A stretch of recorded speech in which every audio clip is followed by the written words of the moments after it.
Madam, ये जो विषय आया है कि शहर के अंदर हेवी ट्रक का यानी कुसुम्बर रोड के अंदर हेवी गाड़ी बंद होना है, मेरा उसके अंदर एक सूचना ऐसी है और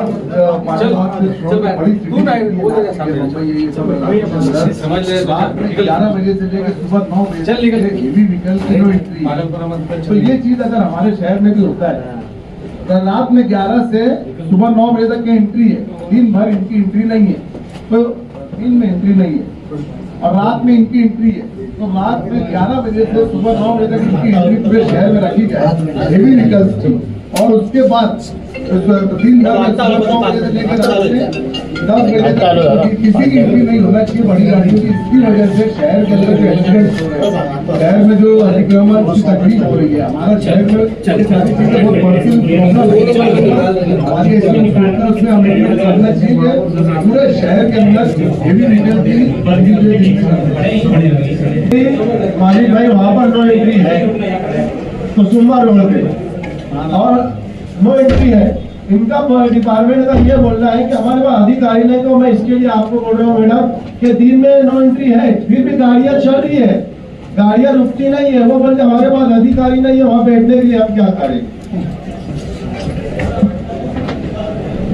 माफुर मैडम भाई मेरे बात आप बोलो, मेरे बात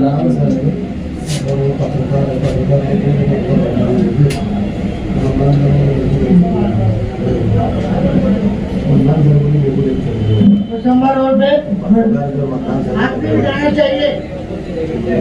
हमारे कुसुम्बर रोड पे बहुत गाड़ी चलती है, एक्सीडेंट बहुत होते हैं। हमारी गाड़ी बंद करो, जो 12 चक्के वाली गाड़ी है। आपको मैडम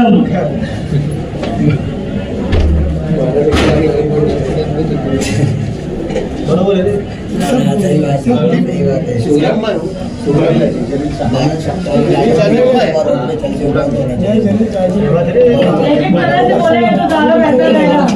और तुम्हारा जाओ जिसमें यार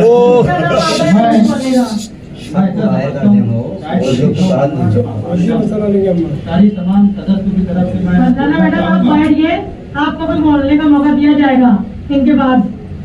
कमिश्नर साहब पहले मतलब मेजर पहले मेरे को तो आप ये माहिती दो कि हेवी व्हीकल ये रोड पे पूजा करती है, महानगर पालिका ने परवानगी दी है उनको, किसने परवानगी दी है रोड से गुजरने की, पहले ये मालूमात मुझे चाहिए। कायदे अनुसार ये गाड़ी हेवी गाड़ी इस रोड से गुजर सकती है शहर में से, पहले इसकी मुझे मालूमात हो, उसके बाद मैं मेरी बात रखूंगा। मैं माफुर मैडम इसका जवाब दीजिए पहले। कौन से अधिकारी दे सकते हैं इसका जवाब? आप दे सकते हैं, आयुक्त दे सकते हैं। साहब थोड़ा इसकी मालूमात तो लेना तो पहले।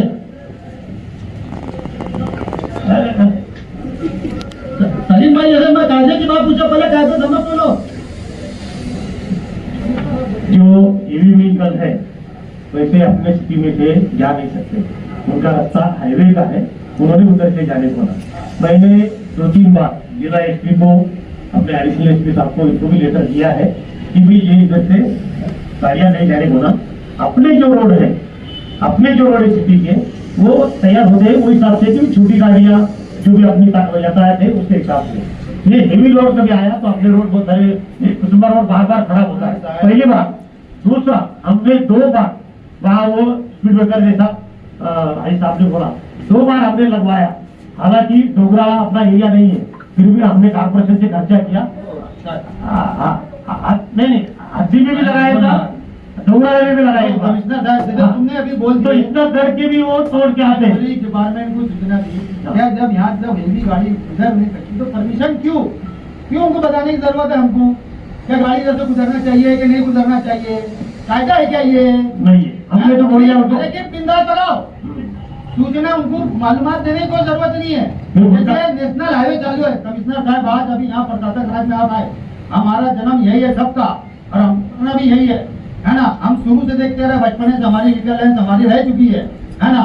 हम पुराने जमाने से देखते आ रहे, जो जूना आगरा हाईवे मनमाड़ रोड से जो व्हीकल जो आती है वो मुनसर डेरे से निकल के, मुनसर डेरे का जो ब्रिज है वहां से निकल के वो दवाड़ी से होके जाती है और बाकायदा वो रोड पूरा बना हुआ है, नेशनल हाईवे बना हुआ है। ये नेशनल हाईवे कुसुम्बर रोड ये अभी बनाई है, ये अभी बना, आज के बाद, आज से मैं बता रहा कमिश्नर साहब, आज के वहां से कोई भी व्हीकल गाड़ी जितनी भी हेवी है नहीं जाना चाहिए। ये आपका काम है। अगर जाने दिया, हम रोड पे तमाम कारपोरेटर जाके खड़े आएंगे, क्योंकि कोई कागज से, हाँ, ये दवाड़ी छोटा सा गाँव, वहां से बाहर से बाईपास है, वहां दवाड़ी जो गांव है आप देखो बाहर से बाईपास है, और यहाँ तो लाखों लोग रहते, कहीं जाने जा चुकी है, और आप अगर ऐसा चाहते हैं इसके बाद और जाने अगर जाना चाहिए तो ठीक है, पूरे शहर का बंद कराए तो मैं पूरा हाईवे बंद करा था, पूरी गाड़ी इधर ही से गुजर जाने दो फिर आप,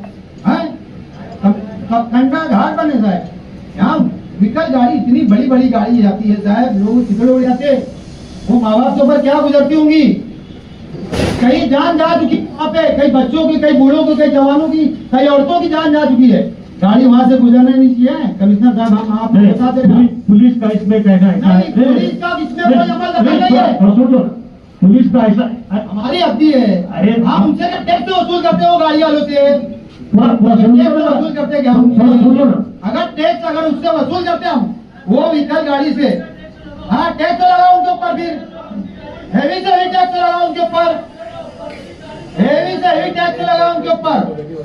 जो छह टारा गाड़ी है मालेगांव शहर की जितनी गाड़ी है सिर्फ उस पर एंट्री रखो, बाकी बाहर की जितनी भी पार्किंग गाड़ी है उस पर एंट्री मत रखो। कमिश्नर साहब आपको हम बता दें, नहीं तो हम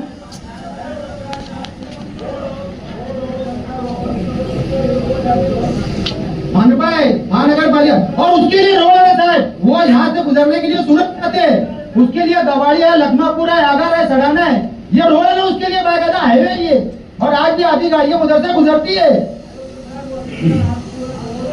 वो ये रोड बंद होना चाहिए, वो भी आज की तारीख में, आज की तारीख में ये रोड बंद होना चाहिए। कमिश्नर साहब है, बंद करना है ये रोड, आज की तारीख में बंद करना है कमिश्नर साहब, हम बता दे रहे आपको।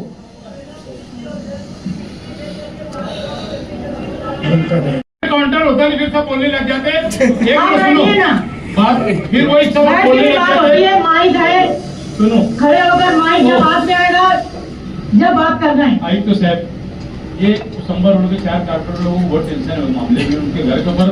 सुनो ना जरा, 1 मिनट सुनो आई साहब, सभी को मुझे नहीं है, ये सुनो ना साहब, ये लोगों को जो भी उस इलाके के कारपोरेटर लोग हैं उनको बुलाओ, गढ़ नेता लोग को बुलाओ, तुम्हारी ऑफिस में सब कैसा, ये देखो यहाँ चर्चा सब बोलते, चर्चा होती, काम नहीं रहा, परफेक्ट काम करेगा, तुम्हारी ऑफिस में बुलाओ, पुलिस अधिकारी को भी बुलाओ, बल्कि एक तुम अलावा बैठक लो, उसके ऊपर हम लोग ये काम करना है, तो कैसे होगा साहब, यहाँ पर बोल देने से काम नहीं होगा, ये बोलेगा वो बोलेगा, इसका परफेक्ट सोल्यूशन यही निकलेगा कि आप सब लोगों को बुलाओ, जिन जिन लोगों का इसके रिलेटेड, जैसे न्याय साहब ने बोले अभी फिलहाल कि 5000 सब बोले तो कुछ कम करो, तो उन्होंने बोले 1000 करते बोले, तो अपने को जो है ना उसके अंदर क्या मार्ग निकलेगा बंद करने के बारे में। सही बात तो ये है साहब कि आपने बंद करा दिया, मैं पहले मालेगांव ट्रक ओनर यूनियन का अध्यक्ष था, अभी मैं अभी खालिद हाजी साहब, तो लोग क्या करेंगे, इनको रात को फोन करेंगे, यही रात को बोलेंगे फोन करके यार ये गाड़ी जाने दो, मसला यही आता। मुझे मालूम है, मैं 20-22 साल अध्यक्ष था मालेगांव ट्रक यूनियन का, तो साहब आप लोग, आप मैं क्या बोला साहब, मजाक मस्करी वाला काम नहीं है, तुम्हारी ऑफिस के अंदर बुलाओ, भले महासभा खत्म होने के बाद बुलाओ, अगर परमानेंट सोल्यूशन निकालना है इसका तो पुलिस अधिकारी को बुलाओ, ट्रैफिक के पीआई को भी बुलाओ, और इसका सोल्यूशन निकाल के दो। ये यहाँ पर ये बोलेगा कुछ भी नहीं होने वाला, मुझे मालूम है, क्योंकि तुम यहाँ सुन लेते, नीचे चले जाते, मामला खत्म हो जाता। अगर इसमें करना है तो आप टाइम बोलो, यहाँ पर कब बैठने का रहेगा, वो टाइम के हिसाब से जिसको उसमें आने का रहेगा, सब हॉल के सामने बोलो कि ये टाइम मैं मीटिंग ले रहा हूँ, वहाँ पर आओ, वो टाइम हम लोग सब आ जाएंगे। आया हुआ है सोलार का, तो ये डिपार्टमेंट ने खुद करना चाहिए, लेकिन मजबूरन डिपार्टमेंट शायद अनपढ़ आ गया, नासमझ आ गया, उनको कुछ समझ क्यों नहीं आ रहा, या हमको ज्यादा समझने लगा। मेरा एक बात समझ में नहीं आया, फ्लाईओवर ब्रिज की तकलीफ हमको दिखती, तो फिर प्रशासन क्या करता, सोलार की तकलीफ हमको दिखती, तो फिर प्रशासन क्या करता, हाईवे जो कुसम्बर रोड से गाड़ियां जा रही है वो हमको दिख रही, प्रशासन क्या करता। जवाबदारी किसकी है, हमारी जवाबदारी है, ये तो प्रशासन की जवाबदारी है। हम तो सिर्फ सुझाव दे सकते, उस पर अमल करना नहीं करना प्रशासन का काम है। तो फिर ऐसा हो क्यों रहा कि सारे विषय हमको ज्यादा पड़ रहे, हमको बताना पड़ रहा कि ऐसा करो वैसा करो वैसा करो। महापौर साहब, मैं आपके माध्यम से कमिश्नर साहब से बोलना चाहूंगा कि मालेगांव महानगर पालिका का जो नए डिपार्टमेंट है, इतना घटिया इतना बेकार डिपार्टमेंट है कि जिसकी इम्तियाज एकदम कोई उसका यानी सर और पैर की बात ही नहीं है कि किधर उसका सर है किधर उसका पैर है, और उस पर ध्यान देने वाले भी कोई नहीं है, अधिकारी नहीं। मालेगांव महानगर पालिका में मैं जब से 2007 से चुन के आ रहा हूँ, मैं हर साल बजट में देखता हूँ कि स्ट्रेस फीडर के लिए 2 करोड़ रुपया 1 करोड़ रुपया पकड़ा जाता है, लेकिन आज तक वो स्ट्रेस फीडर लगा नहीं। जब भी पावर जाती है मालेगांव महानगर पालिका की, जब भी पावर जाती है फीडर प्लांट की भी पावर चली जाती। ये जो है डिपार्टमेंट, ये अगर ध्यान नहीं दे रहा तो उसका करना क्या चाहिए। महापौर साहिबा के माध्यम से मैं कमिश्नर साहब को बोलना चाहूंगा कि हम 220 करोड़ रुपया हर साल पावर बिल भरते, 220 करोड़ रुपया, 2 करोड़ 20 लाख रुपया एक महीने का भरते, एक महीने का 2 करोड़ 20 लाख रुपया हम पावर बिल भरते, और हमारे पास इतनी जमीनें पड़ी है, इतना जैसे कारपोरेशन है जिसके छत के ऊपर कोई कारोबार नहीं है, तो वो छत के ऊपर भी सोलर कर सकता। दवाखाने हैं, वाडिया दवाखाने हैं, अभी हमारा अली अकबर दवाखाना बनता, हारून अंसारी हॉस्पिटल है, और अनगिनत हमारी इतनी सारी जगह है। जैसे मालदा सिवान में गवर्नमेंट ने हमको, महाराष्ट्र गवर्नमेंट ने हमको 350 एकड़ जमीन दी है। हमने अभी हदवाड़ किया, हदवाड़ में हमारा कई एकड़ जगह, कई 100 कई हजार एकड़ जगह हमारे पास है। तो हमने कम से कम उसका 3 पर्याय है, या तो सोलर सिस्टम हमको खुद में चालू करना चाहिए, अपनी पावर हमने खुद बना के बेचनी चाहिए, या किसी ठेकेदार को ये देना चाहिए कि भाई तू पावर बना और पावर हमको सस्ती पावर दे और हमको भाड़ा भी दे, या उसको जो गवर्नमेंट की कंपनियां हैं जैसे एमएससी बोर्ड है और अभी जो पावर कंपनी है, उनसे हमको यह बात करना चाहिए कि हमको पावर बिल कैसे ना भरना पड़े, कैसे हमारी पावर बिल भी बच जाए और कैसे हमको भाड़ा दिया है, उस पर गौर करना चाहिए।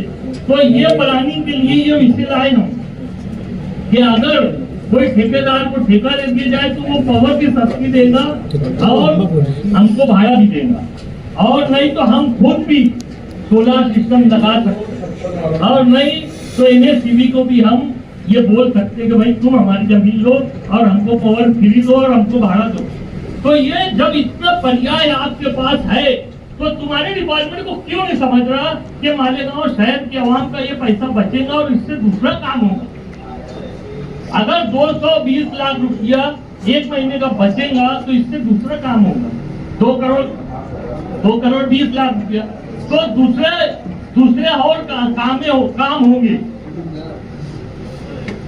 2 करोड़ 20 लाख रुपया महीने का अगर बचता है तो उसका गटर बन सकता है, रोड बन सकता है, और हमको यानी कोई गवर्नमेंट की आस में या किसी की आस में नहीं बैठना पड़ेगा।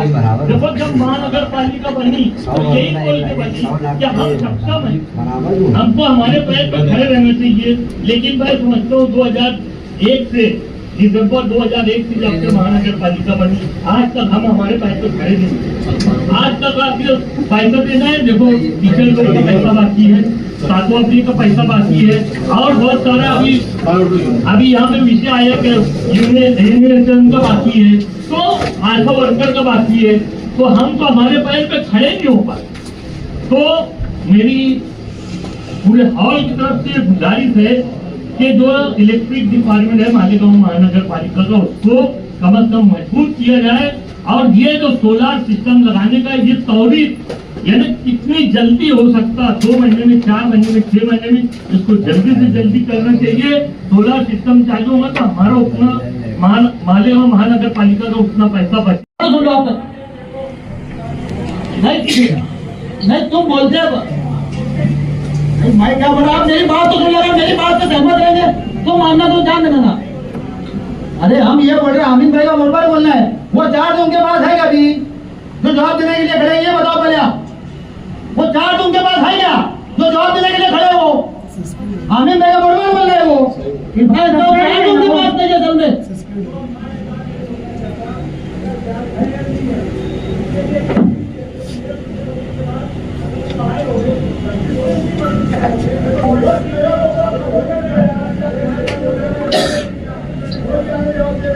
अरे आए तो साहब को जवाब देने का मौका तो दो।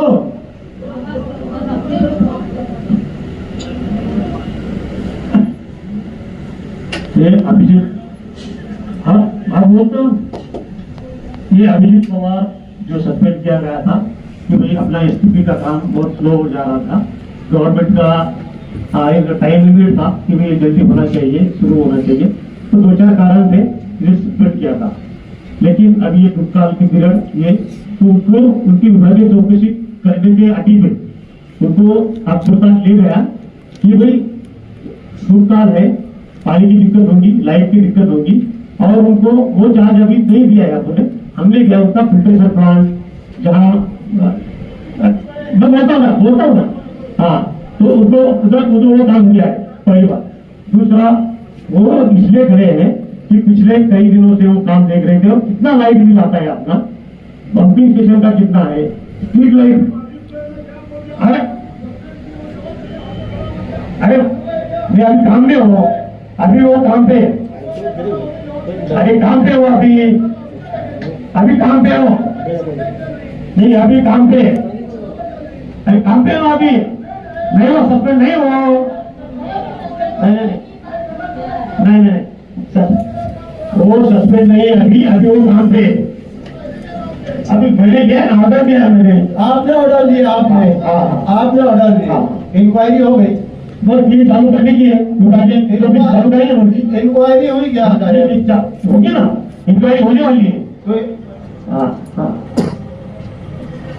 असलम भाई का सवाल जो है वो बहुत अहम सवाल है कि आर्थिक कारपोरेशन के आर्थिक नफा नुकसान का सवाल है। सालाना 25 करोड़ हमारा पावर बिजली पर खर्च होता है, और अगर सोलार सिस्टम लग जाए, मैं ऐसा चाहता हूं आयुक्त साहब से कि इस तरह का आप नियोजन बनाइए कि 25 करोड़ अगर हमारा खर्च हो रहा तो सोलार सिस्टम ऐसी जगह लगाकर वो आधा हो जाए, 50% पर आ जाए। हमारा सबसे बड़ा खर्च गिरना डैम पंपिंग स्टेशन का है। एक्सप्रेस फीडर सिर्फ नाम का एक्सप्रेस फीडर है। वहां पर दहिवड़ में 10 एकड़ जलगांव इरिगेशन के पास जमीन है। इससे पहले गुलाब राव पाटिल पानी पुरोठा के मंत्री थे, हमने पार्टी की तरफ से उनको लेटर दिया था और जलगांव इरिगेशन डिपार्टमेंट को भी दिया था कि दहिवड़ में ही हमारा सब स्टेशन है, तो अगर वहां पर 10 एकड़ पर उससे लेकर सोलार सिस्टम लगाया जाए तो ये एक बड़ा खर्चा 12-14 करोड़ का जो गिरना डैम पंपिंग स्टेशन से हमारा आता। तो सोलार सिस्टम का इस तरह का आप कोई नियोजन बनाइए।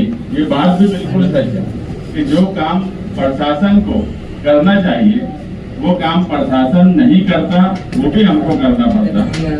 नगर सेवकों का तो मसला ये है कि नगर सेवक सिपाही भी है, नगर सेवक कलर के भी है। डिपार्टमेंट आप अगर किसी को सस्पेंड करते तो उसकी आपकी मर्जी के हिसाब से तो कायदा कानून नहीं चलेगा कि जब आपका दिल होगा आप सस्पेंड कर दो, जब आपका दिल होगा आप लगा लो। मेरा इनसे कोई विवाद नहीं है, मैं एक जनरल बात बोल रहा हूँ कि कोई क्राइटेरिया होना चाहिए इंक्वायरी का। अगर आप डी लगाए हो, डिपार्टमेंटल इंक्वायरी लगाए हो और उस इंक्वायरी पे सस्पेंड किए हो, तो डिपार्टमेंटल इंक्वायरी का क्या रिपोर्ट आई वो आप उसको रखो। आपकी मर्जी के हिसाब से तो कायदा नहीं चल सकता, आपकी मर्जी के हिसाब से कारपोरेशन भी नहीं चल सकती। अगर आमिन भाई पूछे हैं तो सच बात है, जिसका जब दिल होता आप ट्रांसफर करते। लोगों को जन्म दाखिले में ऑर्डर हुआ, आप नहीं ऑर्डर किया, लोग जन्म दाखिले में ड्यूटी पे नहीं गए, उनको सस्पेंड नहीं किए, 2 नोटिस स्थापना दे दी, आपने उस पर कोई अमल नहीं किया। तो अपनी मर्जी से डिपार्टमेंट काम कर रहा है, किसी को और ट्रांसफर आप कैंसिल कर दिए, यानी अधिकारी का आपकी क्या पकड़, हमारा क्या रह गया। कि जन्म दाखिले के सवाल पे हमने किस तरह से काम करना चाहिए तो हम खुद काम नहीं कर पा रहे। कल ऊना जानने की बात हुई, वही जन्म दाखिले के सवाल पे, ये विषय वो नहीं है, मगर आपकी मर्जी सस्पेंड करना और आपकी मर्जी लगा लेना, आप किसी को भेजते हो कोई डिपार्टमेंट में, वो अधिकारी वहां जाने से मना कर देता, आप ट्रांसफर कैंसिल कर देते, तो इस तरह से काम नहीं होना चाहिए। और सोलार सिस्टम का जो सवाल है, इस पर मेरी सूचना ऐसी है कि सालाना 25 करोड़ का खर्चा सोलार सिस्टम का नियोजन ऐसा बनाइए कि वो आधा हो जाए। इसमें मैं थोड़ा लाइट डालता हूँ। अपने पास लगभग 5-6 जगह है, हमने प्रस्ताव बनाए हैं। एक तो जेठा डैम की 5 एकड़ जगह है, साइने में 100 एकड़ जगह है, साइने में दूसरी 40 एकड़ जगह है, अजम में 15 एकड़ जगह है, और दूसरा रूफटॉप जो बिल्डिंग के ऊपर छत पे होती है, ऐसी 5 जगह पे हमने प्रस्ताव बनाया है। तो रूफटॉप का प्रस्ताव गवर्नमेंट के पास गया है, उसमें सिर्फ एक त्रुटि है कुछ अकाउंट वालों की।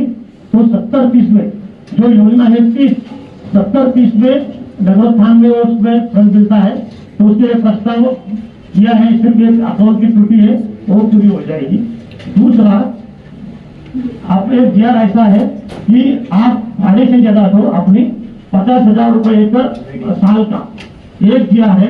तीसरा, मेला की ओर से गवर्नमेंट यहाँ इंस्टॉल ये करता है इसका, और उसके बजाय अपन को जो लाइट है वो उसका अपन को हिस्सा देती है। ऐसे 3 स्कीम है, तीनों में प्रपोजल अपने हैं।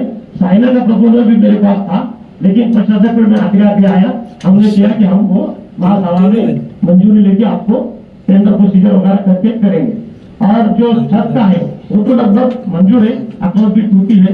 सिर्फ ये बड़ा विषय था कि 100 एकड़ की जगह है, तो पॉलिसी मैटर सभागृह में लेना चाहिए, इसलिए हम रुके थे। तो अच्छी बात है कि ये मीटिंग में विषय आया, और बराबर है आपको रहेगा कि लगभग 25-26 करोड़ रुपए हम साल के इसमें बढ़ते हैं। अगर ये आपको सोलर का करते कि गवर्नमेंट भी सोलर को लेके बहुत आगे है, क्योंकि इसमें प्रस्ताव करना चाहिए। तो तुरंत ही अपन ये महासभा का ठराव मंजूर होते हुए इसका प्रोसीजर करेंगे, भले वो 70-30 में लिया जाए या फिर कुछ जगह भाड़े से दिया जाए, या गवर्नमेंट वो करे और आपको तो बिजली फ्री में दे दे। साहब, उसको एक मंजूर करने का होगी, उसमें बात सुनो। कोई भी 70-30, हमारा विषय बोलने का नाम है तुम्हारा, इनका नाम है ना, 70-30 का जो विषय है कि 100% का विषय है, कारपोरेशन के अंदर निर्णय तुमको लेना है, फौरन इसके ऊपर अमल हो नहीं करना। तुम बोलेंगे अपने पास पैसा नहीं है, अभी टप्पा देरी करते तुम्हें 50 लाख रुपए देते, 2 महीने से बात चल रही, अभी तक अपने टीएस के पैसे नहीं दिए। तो कोई निर्णय ऐसा लो कि अपना काम भी हो जाए, कारपोरेशन की बिजली भी कम से कम फ्री नहीं होगी तो आधी होगी, आधी नहीं होगी तो 75% होगी। ये निर्णय आपको लेना है, महासभा आपको पावर देती है इसमें। महापौर साहेब, मी आता आपल्या माध्यमातून आपल्याला विचारू इच्छितो, सन्माननीय चेअरमन साहेबांचं नाव आहे काय विषयात? है ना, है ना। काय होतं, आम्ही बोलायला उठलो, प्रत्येक जण म्हणतो बसा खाली, तुमचं नाव आहे। आम्ही पहिल्या विषयापासून बघतोय की प्रत्येक जण प्रत्येक विषयात बोलू राहिला। किमान जर कधी पॉलिसी ठरलेली आहे, 24 नंबर विषय, पॉलिसी ठरलेल्यानुसार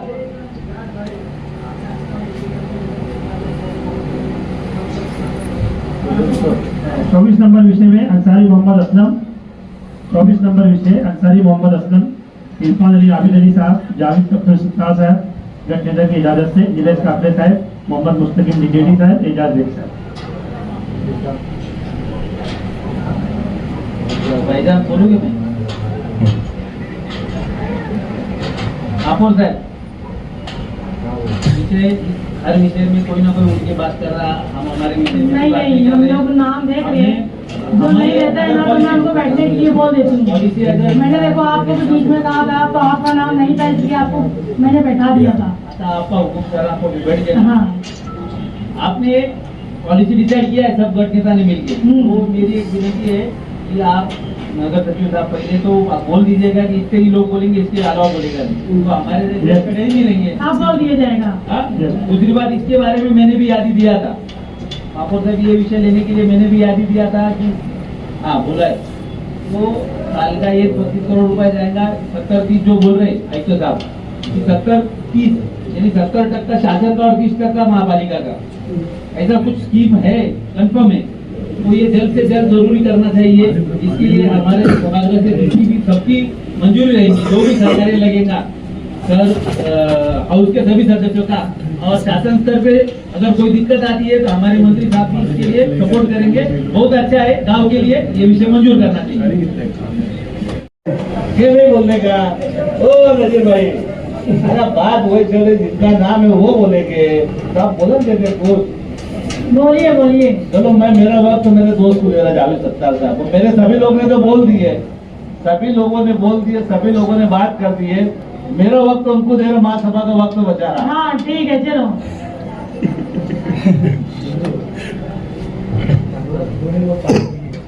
लिया जाएगा। महापौर मैडम, इससे पहले भी 15-16 में ये विषय आया था कि गिरना डैम के ऊपर वहाँ पे सोलर सिस्टम लगाना, काफी जगह का ऐसा विषय आया था, तो क्या वजह से वो नहीं लगाया गया, क्या जमीन की दिक्कत आई थी या क्या चीज की दिक्कत आई थी? इससे पहले इरिगेशन का ये हाँ, तो वो एनओसी अपन ने ले लिया है या नहीं लिया है, या ये अपन मंजूरी देने के बाद फिर ये 2015 में जैसे खड्डे में गया था वापस ये खड्डे में जाएगा? तो आप मालूमात लो आयुक्त साहब से। और नहीं तो फिर मैं इनको बताऊंगा, बाद में फिर वो गोल गोल बात करता और उसके बाद बैठ जाते, कोई मसले का हल निकलता नहीं। अगर मालूमात पूरी जिसको भी होंगी तो पहले वो मालूमात देने खड़े होना, मेरा पहला ये सवाल है ना।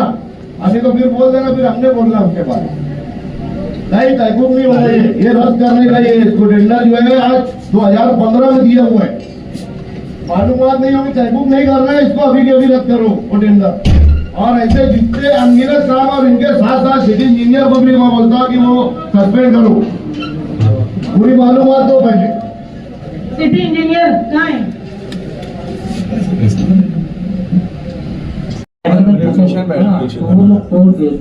आप बोल रहे थे, आपकी बात दुरुस्त है, लेकिन आप बोल रहे 7 लोगों का जो हुआ था ये पूरे के पूरे एग्री हो गए थे, इसमें पूरे दुकानदार जो शॉप वाले थे पुराने वो पूरे एग्री हो गए थे। और इसके पहले मैं जब लेटर लगाया तो आपने मुझे कहा कि बोले हम लोग जो है वो काम नहीं करना चाह रहा।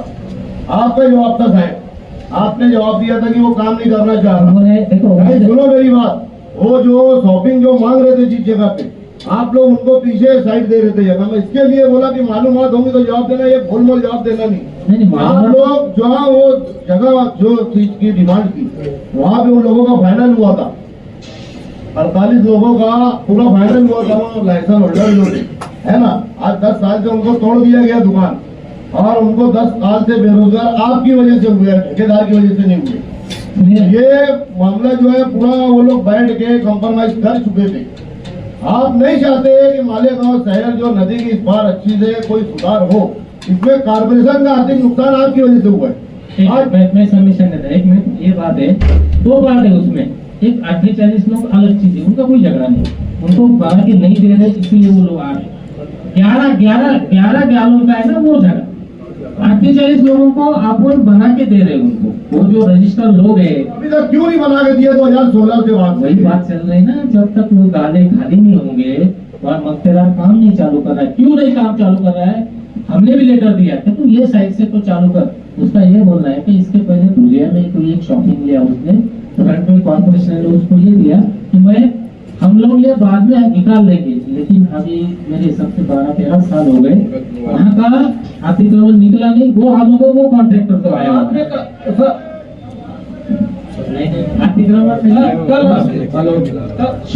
शॉप है ये साइड में। कल रात के अंदर वहाँ काम चालू था, तो वो ऑर्डर किसने दिया था? नहीं, कॉन्ट्रैक्टर, मुझे भी सुबह फोन आया था, मुझे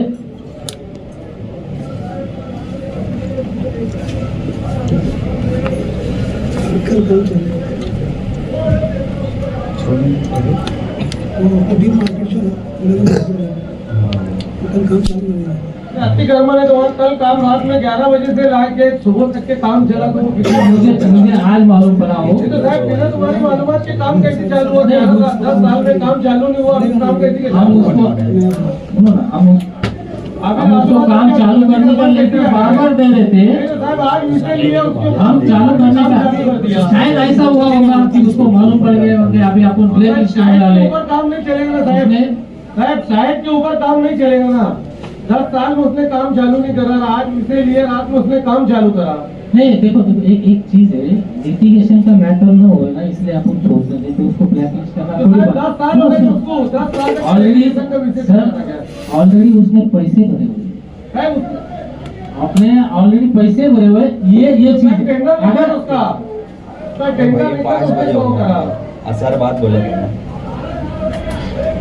नहीं ना असर बात हूँ भाई नहीं वो जा सकता है, ये बोल रहा नहीं हूँ साहब वो जा इसका सकता गलत कौन है? ठेकेदार है कि डिपार्टमेंट गलत है? कौन है इसका जवाब तो दो। इसमें इसमें गलत कौन है? ठेकेदार है कि डिपार्टमेंट है? एक बोलिए इसमें अपन जगह नहीं देता लैंड पोजीशन और ऑर्डर के बाद लैंड पोजीशन तो clear land suppose 2590 square meter land है तो क्लियर लैंड अपन को उसको नोट के देनी चाहिए। जब वो 11 जरूरी थे तो उसमें उसका फ्रंट उसका बोलना था फ्रंट उसका कब रहा था तो वो उतने जो पोर्शन के डाले सेल नहीं हो पाएंगे मेरे जब तक आप ये निकाल के नहीं दोगे। साहब आज सेम चीज यहाँ पे कल लाइन ऑर्डर आपको दे दिया गया, आज विषय नहीं लाइन ऑर्डर काम चालू मैं तो था ही नहीं, मैं आज ही आया। पूछ रहा मैं, जैसे ऐसे कैसे काम चालू हुआ? आज विषय आया, कल उसने काम चालू कर दिया। है वहाँ पे सर्वे भी नंबर चार 16 में शादी हॉल का दिए उसने। वो भी है। वो साहब सर्वे नंबर 16 का शादी हॉल का नहीं अभी बहुत सारे अपनी गाँव में कोई भी प्रपोजल अभी जितने भी बीओटी के प्रपोजल हुए ना कुछ ना कुछ था ही। साहब इसका सटाना रोड पे भी था, ये है, यहाँ पे भी था। टेंडर रद्द होना चाहिए। से मैं आयुक्त साहब को बोलना चाहता कि जो सदस्य ने लाए है विषय कि मक्तेदार को ब्लैकलिस्ट करना ये हमारा भी मत है और उसका कारण भी है। कारण ये है कि जब दोनों साइड आपने टेंडर करे थे उस वक्त उसकी एक प्रीमियम अमाउंट तय करे थे तुमने और प्रीमियम अमाउंट के लिए तुमने एक टाइम ड्यूरेशन दिए थे कि ये पीरियड में तुमने प्रीमियम अमाउंट भर देना। उसके लिए तो कोई तुमने कंडीशन दिए नहीं थे कि साइड क्लियर रहेंगी या नहीं रहेंगी। उसने प्रीमियम अमाउंट भरा क्या? आज प्रीमियम अमाउंट जो थी वो टाइम के रेडी रेकनर से आज 12-13 साल में रेट डिफरेंस का क्या? जैसे आज अगर उसका तुम्हारी किसका नेग्लिजेंस है? इसमें हमारी दो डिमांड है, एक तो ब्लैकलिस्ट करो, अगर प्रशासन ब्लैकलिस्ट नहीं कर पा रहा तो फिर ये टेंडर बनाने वाले जो है ऑफिसर को उसको तो भी सस्पेंड करना। कारण उसका क्या है? क्योंकि महानगर पालिका का क्लियर नुकसान कर रहे हैं, क्लियर नुकसान हो रहा। वो टाइम के रेडी रिकनेयर से जो है ऑफसेट वैल्यू तय हुई। आज 11 साल का ड्यूरेशन है, डिफरेंस है उसमें। और भरा कितना उसने? 2 करोड़ में से कितना भरा? 5-7 लाख रुपया भरा, समथिंग कितना भरा? सर उसका अपने पास वो काम का 58,72,144 रुपये ये अलग अलग बैंक गारंटी। सुनो सर नहीं मैंने तो दिए इसमें 57-58 लाख रुपया तुम्हारे चार्ट में जो है। उसने 4 अमाउंट भरी है 5 लाख दोनों साइड का मत बोलो, पहली साइड का 5,25,000 15,57,764 31,15,728 और 46,73,592 ऐसा 58,72,154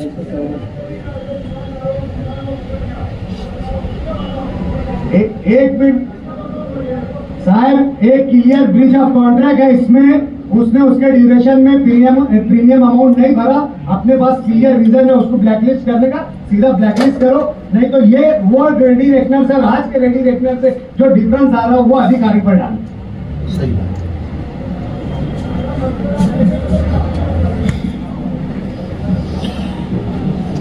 महापौर मैडम, ये जो बीओटी पे दिए है तो आमिन भाई ने, डॉक्टर खालिद, सब लोगों ने बात रखी। मेरा इसमें सिर्फ ये बोलना है कि इसकी अपसेट वैल्यू जब वो लिया था उस वक्त आज क्या है, ब्लैक लिस्ट करने के लिए एक लीगल ओपिनियन ले लो। ऐसा ना हो कि डायरेक्ट ब्लैक लिस्ट करे, डायरेक्ट ब्लैक लिस्ट करने का ही लीगल ओपिनियन ले लो हमारे वकील से।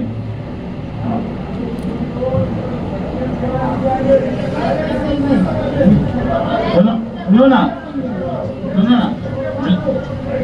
ब्लैक ब्लैक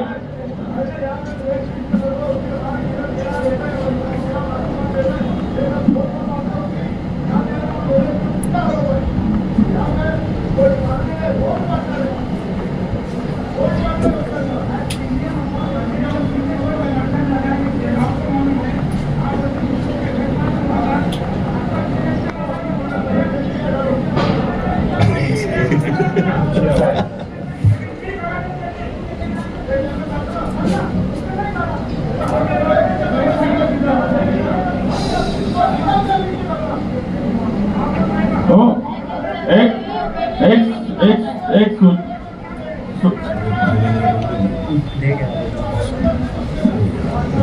एक सूचना ले लो, ठीक है?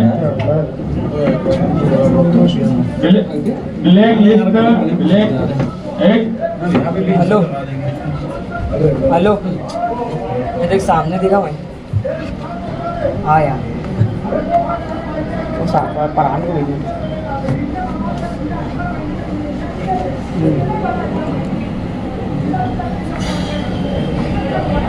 मैं क्या बोल रहा हूँ, मैं क्या बोल रहा हूँ? भाई तो मैं क्या बोल रहा हूँ साहब, पहले मैं मेरी बात मैं मेरी बात रखना ना, ये इधर की बात रखना ना। अच्छा तो ठीक है ना, तो अभी सूचना तो आ गया ना, सूचना आप दे देना, सूचना आप दे देना अभी। मुझे बोल रहे उसको बात से मुकम्मल कर लेना तो आप।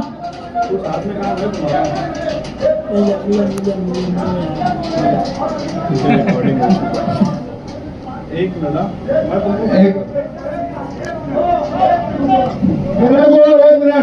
मेरे को पहले ये बताओ, एक मिनट, यहाँ पे नगर सेवा कौन है और डिपार्टमेंट कौन है? पहले मुझे ये बात का जवाब दो, क्योंकि यहाँ जवाब जो है सही मिल नहीं रहा। मैं तो क्या मैडम डिपार्टमेंट कौन है और महापुर कौन है, ये पूछो ना डिपार्टमेंट से। यहाँ कौन है, यहाँ पे अधिकारी कौन है और कॉन्फिडर कौन है? जवाब किसको देना चाहिए? जवाब कौन दे रहा? जवाब तो आयुक्त तो साहब देंगे। मैडम एक मिनट, ओ हाजी साहब, देंगे। हाजी साहब, ओ एक मिनट, ओ मुस्तकिम भाई, नहीं ओ भैया एक मिनट, फिर हमारी भी सूचना रहेगी। एक मिनट रुको, हमारा उसमें ऐसा बोलना है कि एक मिनट, ये जो है ये टेक्निकल विषय, ये बच्चों साहब जो चीज बोल रहे हैं कि आज अगर हम उसको डायरेक्ट ब्लैक लिस्ट करते हैं तो वो कोर्ट में जाएगा, तो उसको पहले बैठाओ, उसको अपनी टर्म्स कंडीशन चेक करो। हमारी टर्म्स कंडीशन में वो बैठ रहा नहीं बैठ रहा, उसको बुलाओ, एक बैठक करो और तब तक के ये विषय को आगे बढ़ाओ, और आगे बढ़ाकर इसके बाद जो भी निर्णय लेना लो। आज इसको तुम ब्लैक लिस्ट करेंगे, कल वो कोर्ट में जाएगा, कोर्ट में जाने के बाद इसमें भी आर्थिक नुकसान कारपोरेशन का हो जाएगा। नहीं कोई मैडम, मैं आपके माध्यम से प्रशासन को बोलना चाहता है कि ये फाइनेंशियल मैटर है, इसमें ये पूरी बहस में यह आया कि पूरा कहीं ना कहीं आर्थिक बाबी है, और आर्थिक बाबी का निर्णय लेने के लिए स्टैंडिंग कमेटी है या चेयरमैन मैं चेयरमैन साहब है यहाँ पर। ये विषय मेरा ऐसा बोलना है कि ये स्टैंडिंग ऐसा दिख रहा है, इसकी प्राइमा फेसी ये है कि स्टैंडिंग, ये विषय जो है स्टैंडिंग है, तो नहीं स्टैंडिंग आर्थिक बाबी है ना, इसका विषय फाइनेंशियल क्लैशेस दिख रहा है ना इसमें, नहीं इसमें फाइनेंशियल क्लैशेस दिख रहा ना, क्लियर दिख रहा फाइनेंशियल। ये सिर्फ स्टैंडिंग सदस्य का मसला नहीं है, बाकी फिर सब सदस्यों का अपमान है अगर ये स्टैंडिंग में विषय जा रहा तो। मैडम अगर ये बाजी चलते रहे तो रात हो जाए। ब्लैक लिस्ट करने के बाद साहब उसको जल्द से जल्द दूसरा टेंडर वो करना, जब उसमें नहीं तो आर्थिक नुकसान तुम्हारी वजह से होगा, तुम उतना मेरी है उतना मेरी लो, और उसके बाद इसको ब्लैक लिस्ट करने के बाद तुरंत जो है उसका जो है दूसरा जो है टेंडर निकाला जाए। का विषय है और वो जो सूचना दे रहे वो सूचना मंजूर करो और अगला विषय लो। लेकिन मेरा सवाल ये है कि शादी होल लेकिन मेरा सवाल ये है कि ग्राउंड बस्ता ही काम होगा, बच्चे लोग स्कूल पढ़ने के लिए आएंगे, खेलने कूदने के लिए ग्राउंड में जगह होना चाहिए, है ना? गांव में और बहुत सी सारी बस्तियां हैं, जैसे कि हकीम नगर, मुस्लिम नगर, सर्वे नंबर 156 और इसी तरह अनुसारगंज मुल्तानाबादियों में इस सभा की सबसे बड़ी पार्टी नेता का वार्ड है। इन तमाम एरियो को भी रेगुलराइज करना चाहिए।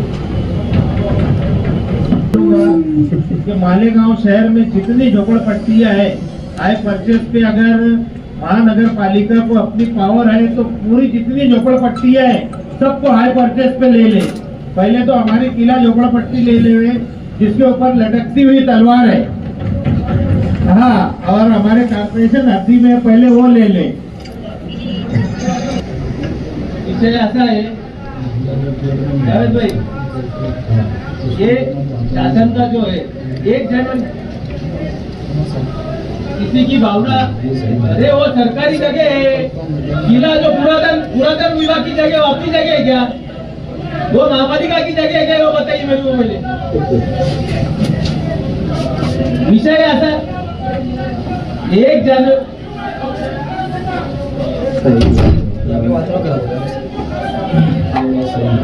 अरे वापस जगह है ही नहीं तो वापस क्यों करेंगे? शब्द वापस क्यों लेंगे? नहीं एक एक सदस्य बोलिए ना, आप दोनों बैठिए, उनकी बात मुकम्मल होने के बाद आप बोल सकते हैं। शासनाचा या संदर्भात जी आर झालेला आहे 1 जानेवारी 2026 ला 500 फुटापर्यंतचं घर मोफत देण्यात यावं. 1500 फुटापर्यंतचं जे असेल त्याला 1500 फुटापर्यंत त्याला नियमित करण्यासाठी दंड आकारला जाईल आणि निवासी अतिक्रमण करण्यासाठी 31 डिसेंबर 2026 पर्यंत अर्ज करणं अनिवार्य आहे. हे त्या सगळ्या झोपडपट्टी धारकांना सूचित करण्यात यावं. सगळ्यात पहिले ते बिचाऱ्यांना माहिती नसेल तर ती माहिती करून देण्यात यावी, अन्यथा त्यांचं नुकसान इसके लिए आपको हमारी तारीफ करनी है। दूसरी बात ये कि आप एक प्रॉपर जो वो तो मीटिंग में आपने हमको आश्वासन दिया था कि आपस में आप नहीं करेंगे, इसके बावजूद हुआ। किला झोपड़पट्टी का लोक न्यायालय से किला झोपड़पट्टी में रहने वालों की तरफ से फैसला हो चुका था, इसलिए आपकी एक बात जो है वो गलत है। दूसरी बात ये कि अभी वो अंडर जुडिशियल मामला है और जुडिशरी ने उनको रिलीफ दी, तो आप अभी उसके बारे में जुडिशरी का फैसला होगा। जब तक आपको कोई बस्ती के लोगों को आहना पहुंचे ऐसा जुमला नहीं, क्योंकि रिलीफ बस्ती वालों की तरफ से हुई है और माइनॉरिटी डिफेंस कमेटी में जो माइनॉरिटी डिफेंस कमेटी के कन्वीनर है आसिफ शेख और मुसहिम डिग्निटी ने सबसे पहले स्टे लाके उसको रिलीफ देने का काम किया है, उसके बाद दूसरे लोग गए। इसलिए वो जो मामला जुडिशरी में है उस पर यहाँ बहस नहीं होना चाहिए। रिलीफ मिली है बस्ती को और पहले लोक न्यायालय में फैसला हो चुका है। महापुर मैडम, आप महापुर मैडम बैठा दिया जाए और आप जिसके मुताबिक बोलो। विषय बहुत ढेर है, हम काम करने के लिए यहाँ बैठे हैं और काम कर रहे हैं। आप प्रॉपर देखो, एजाज बेग साहब रात दिन लगे हैं अतिक्रमण को हटाने के लिए। अगला विषय लीजिए। निहाल हाथी साहब कुछ बोलना चाहते हैं, हाँ बोलिए ना। सर्वे नंबर 44 2 सर्वे नंबर 45 ये ठहराव क्रमांक 151 2021 का ठहराव हुआ है। तो मैं ये बोलना चाहूँगा, जैसे सर्वे नंबर 44 2 45 तो सर्वे नंबर 44 1 और मालेगांव की ऐसी तमाम झोपड़पट्टियाँ जो है, इन झोपड़पट्टियों को शासन का जो निर्णय आया है, अगर वो कायदे में बैठता है डीपी रोड वगैरह छोड़कर, तो इसको जो भी इसका पेपर वर्क नगर रत्न से बोलो, नगर रत्न डिपार्टमेंट बोल को जल्द से जल्द पूरे शहर का करना चाहिए। मेरा ऐसा बोलना है। अन्य है जिनके घर है सब है, लेकिन वो ओपन स्पेस पे बस्ती बसाकर उनसे भाड़ा वसूल रहे, ऐसी प्रॉपर्टी अपने ताबे में लेना चाहिए। मैं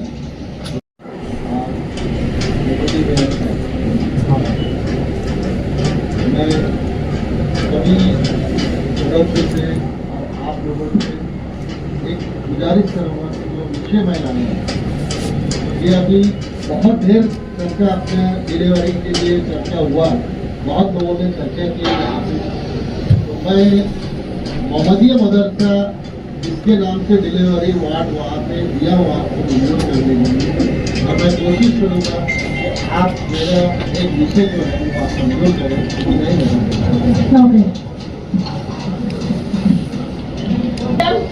नहीं एक नंबर स्कूल में, हाँ स्कूल में हॉल भी है, शादी हॉल, और अब ये दवा खाना खुलेगा अभी, तो बच्चों की स्कूल छुट्टी हुई तो जगह का है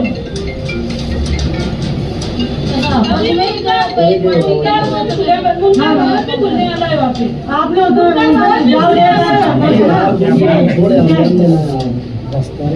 चालीस टके जगह है क्या वहाँ पे बच्चे लोग को खेलने स्कूल के? नहीं है वहाँ, अगर गार्डन नहीं है तो आपको सपोर्ट करना चाहिए। आप एक ही पार्टी में इख्तिलाफ कर रहे हैं। नहीं, यहाँ पे एक्सटर्नल हो रहा ना, इंटरनल नहीं हो रहा ना भाई। एक्सटर्नल हो रहा, हॉल में हो रहा, पार्टी मीटिंग में नहीं हो रहा।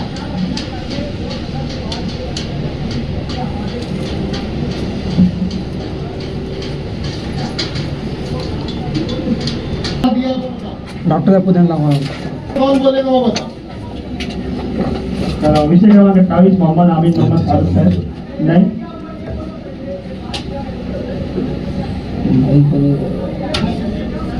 कौन बोलेगा?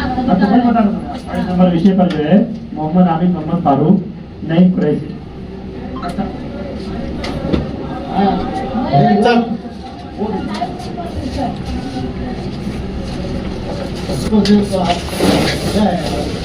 डिलीवरी के लिए हर वक्त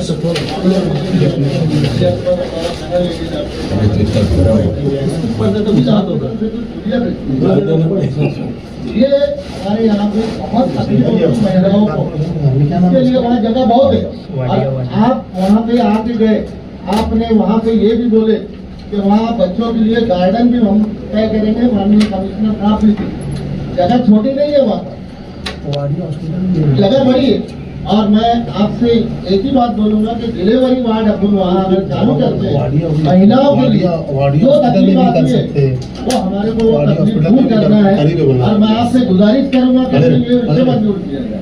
मैं बोल रहा हूँ, कलीम भाई जो है फिर तुम बोलो उनको वो बोले तूने मैं मेरी बात वापस ले लेता, मेरी जगह पे जो है वही बोलेगा। बाबुल मैडम, सम्मान्य सदस्य हमारे सीनियर कॉर्पोरेटर कलीम कच्चे ने जो विषय लेकर आए, ये वार्ड जो है बहुत बड़ा वार्ड है और उस एरिया में जो हॉस्पिटल होना बहुत जरूरी है। इसलिए जो है इस विषय को मंजूर किया जाए। जो विषय हमारे सदस्य ने लाए थे उसका भी बोलना है, लेकिन ये जो जगह जो जाएंगे तो वो अलग जगह है। उसमें पीछे साइड है जो स्कूल चल रही है, स्कूल जो चल रही है उस साइड में ये ग्राउंड रहने ही वाला है। और ये जो जगह को मंजूरी देने वाले हैं जो एजाज जैद साहब हमारे चेयरमैन साहब ने लाए हैं, उसके बाजू से वो हॉस्पिटल जो है लॉकडाउन में भी वहाँ पर बनाया गया था। इसलिए जो है ये विषय को मंजूर किया जाए, ऐसी मेरी क्या हम समर्थन करते हैं, क्योंकि वहाँ पे हॉस्पिटल बनना चाहिए और नियाल साहब के नाम से हॉस्पिटल बन रहा है। इसलिए हमारा उसके समर्थन है मोहम्मदिया मदरसा के नाम से, मोहम्मदिया मदरसे के नाम। आपका विरोध है, सिर्फ आपका विरोध है।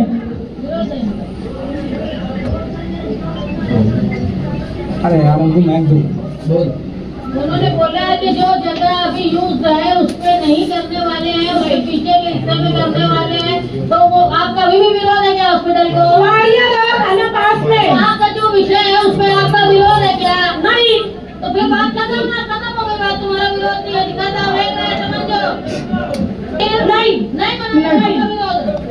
नहीं बनाने का विरोध है। हाँ, एजाज भाई का नंबर है, आप लिस्ट में नाम होता है उनको बोलने दो।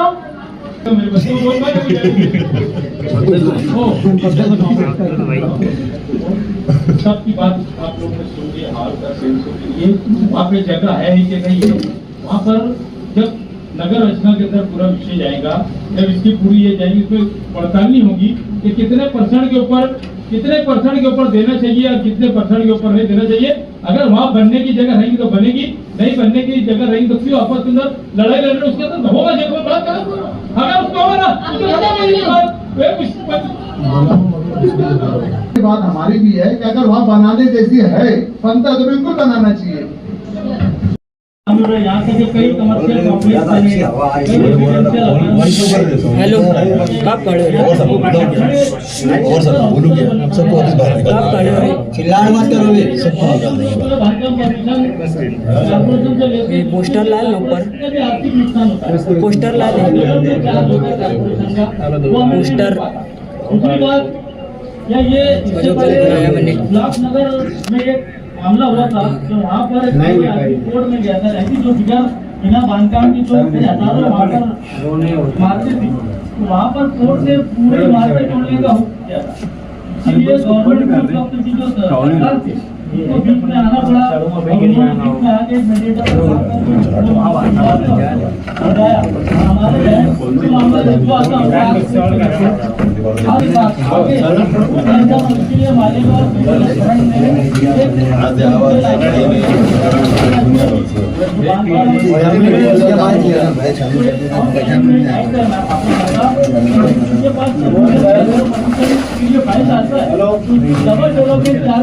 उसको परमिशन दिया जाए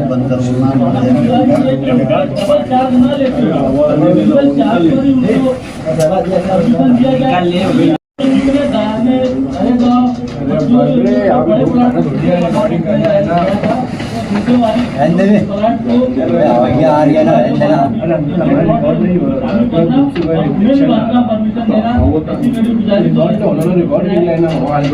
आपने बोलने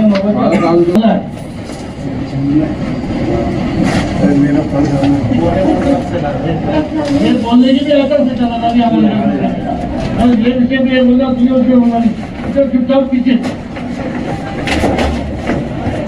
खूप चांगला आहे महापौर मॅडम मला एक विनंती अशी माझी आपण जो हा 12-25चा जो याच्या प्रमाणे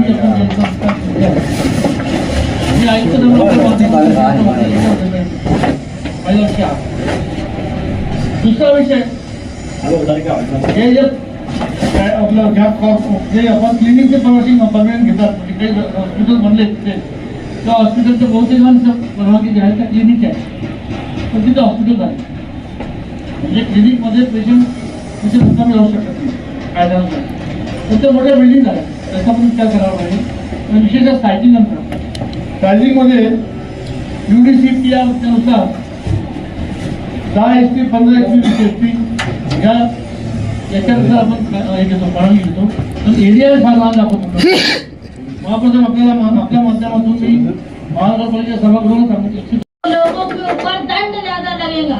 अपने जो मालेगांव कारपोरेशन में ये महासभा में ये विषय आया इसकी बहुत सारी वजह है। एक तो ये कि यहाँ साइजिंग जो है वो भी बिना परमिशन के मतलब जिसका बांधकाम परमिशन नहीं है वो चल रही, हॉस्पिटल भी चल रहे हैं। एक ये है कि क्लिनिक के लिए अभी जो नए BUMS बच्चे आए हैं वो अपनी क्लिनिक की परमिशन नहीं ले पा रहे क्योंकि बांधकाम परवानगी उनके पास नहीं है। उसकी वजह से उनको न फायर का नोटिस मिलता ना उनको क्लिनिक का परमिशन मिलता। इसलिए जो बड़ा मसला जन्म दाखिले का आ रहा है कि लोग जो है BUMS डॉक्टर के यहाँ बच्चे पैदा हो रहे हैं लेकिन वो घर में दस्ती हुई ये बोल देते हैं क्योंकि उनके पास परमिशन है। ये विषय के बाद उनको दंड भी ज्यादा नहीं लगेगा, उनके जो क्लिनिक है उसको परमिशन भी मिल जाएगा, साइजिंग के परमिशन में भी बिना दंड के काम हो जाएगा।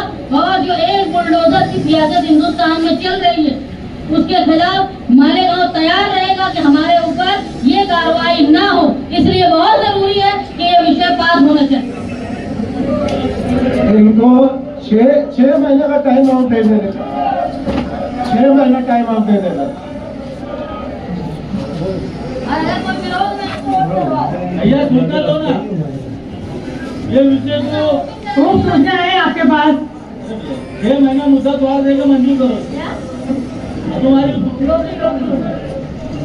मेरी सूचना आगे तो भैया ये विषय को मंजूर हमारा साथी है ना नहीं हमारा क्या महापौर मैडम ये विषय को मंजूर करो, हमारी भी सूचना की हिमायत है लेकिन इसके अंदर हम 3 महीने का आप टाइमिंग दे रहे हैं। पूरे शहर भर के अंदर ऐसे कई लोग मिलेंगे, 1 मिनट, शहर भर के अंदर ऐसे कई लोग हैं, हमारा डिपार्टमेंट उतना सक्षम है कि 3 महीने के अंदर सबको परमिशन दे देगा। नहीं नहीं, तो ये लोगों के लिए तुम अर्जी मंगाने का टाइम एक कर दो कि तुम एप्लीकेशन दे दो, ये टाइम पीरियड तुम्हारा जो है ये टाइम पीरियड तक के तुम एक मिनट भाई आप सुन लो, अर्जी करना 3 महीने में अर्ज करने की बात है, 3 महीना बहुत है अर्ज करना। हाँ ठीक है ना, अगर 3 महीना अर्ज करने का टाइम है, उसमें अर्जी का टाइम नहीं दिया गया है। निर्णय लेना है 3 महीने में, उसमें ऐसा एजेंडे में अर्जी का अगर टाइम तुमने 3 महीना रखे है तो वो फिर ठीक है, उसके अंदर एजेंडे में 3 महीना नहीं है।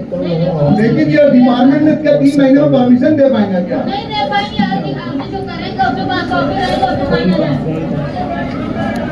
मंजूर करो, ये मंजूर करना है, अगला विषय सचिव साहब पढ़ ही रहा होगा। विषय क्रमांक 30 आगरा रोड, देवी के मल्ले से अख्तराबाद, फार्मेसी कॉलेज रोड, वहाँ से सलाटा रोड, फिर इसाक गेट कंपाउंड से होते हुए आदमी बेकरी, वहाँ से नेशनल हाईवे नंबर 3 का जो डीपी रोड है, ये रोड कई जगहों से बंद है। इसकी वजह से तमाम इलाकों में लोगों को बड़ी तकलीफ का सामना करना पड़ता, क्योंकि ये डीपी रोड है, इसलिए दरमियान में आने वाले तमाम रुकावट को दूर करके ये रास्ता वाहन के लिए खोलना बहुत जरूरी है। इसलिए मेरी गुजारिश है कि ये इस विषय को मंजूर करें। 30 नंबर विषय में 5 लिया ध्यान दिया चर्चा का, केवल 2 मिनट बोलना चाहिए। अबे चर्चा के बाद कम से कम 50 लोग आए थे। चर्चा का हमारा बदनाम है भैया, चर्चा काम की बात कर रहे, निकामी बात नहीं कर रहे पहलवान। अबे डीपी रोड के ताल्लुक से हमारे अपने भाई ने उनके अपने इधर कोई उदाहरण दिया डीपी रोड का। मैं ऐसा चाहूंगा आयुक्त साहब और हमारे अपने गाँव गवर्नर साहब से, हमारे सिटी इंजीनियर साहब से, गांव में डीपी रोड जो है ऐसे जैसे इन्होंने उदाहरण दिए रोड, ऐसे काफी रोड है।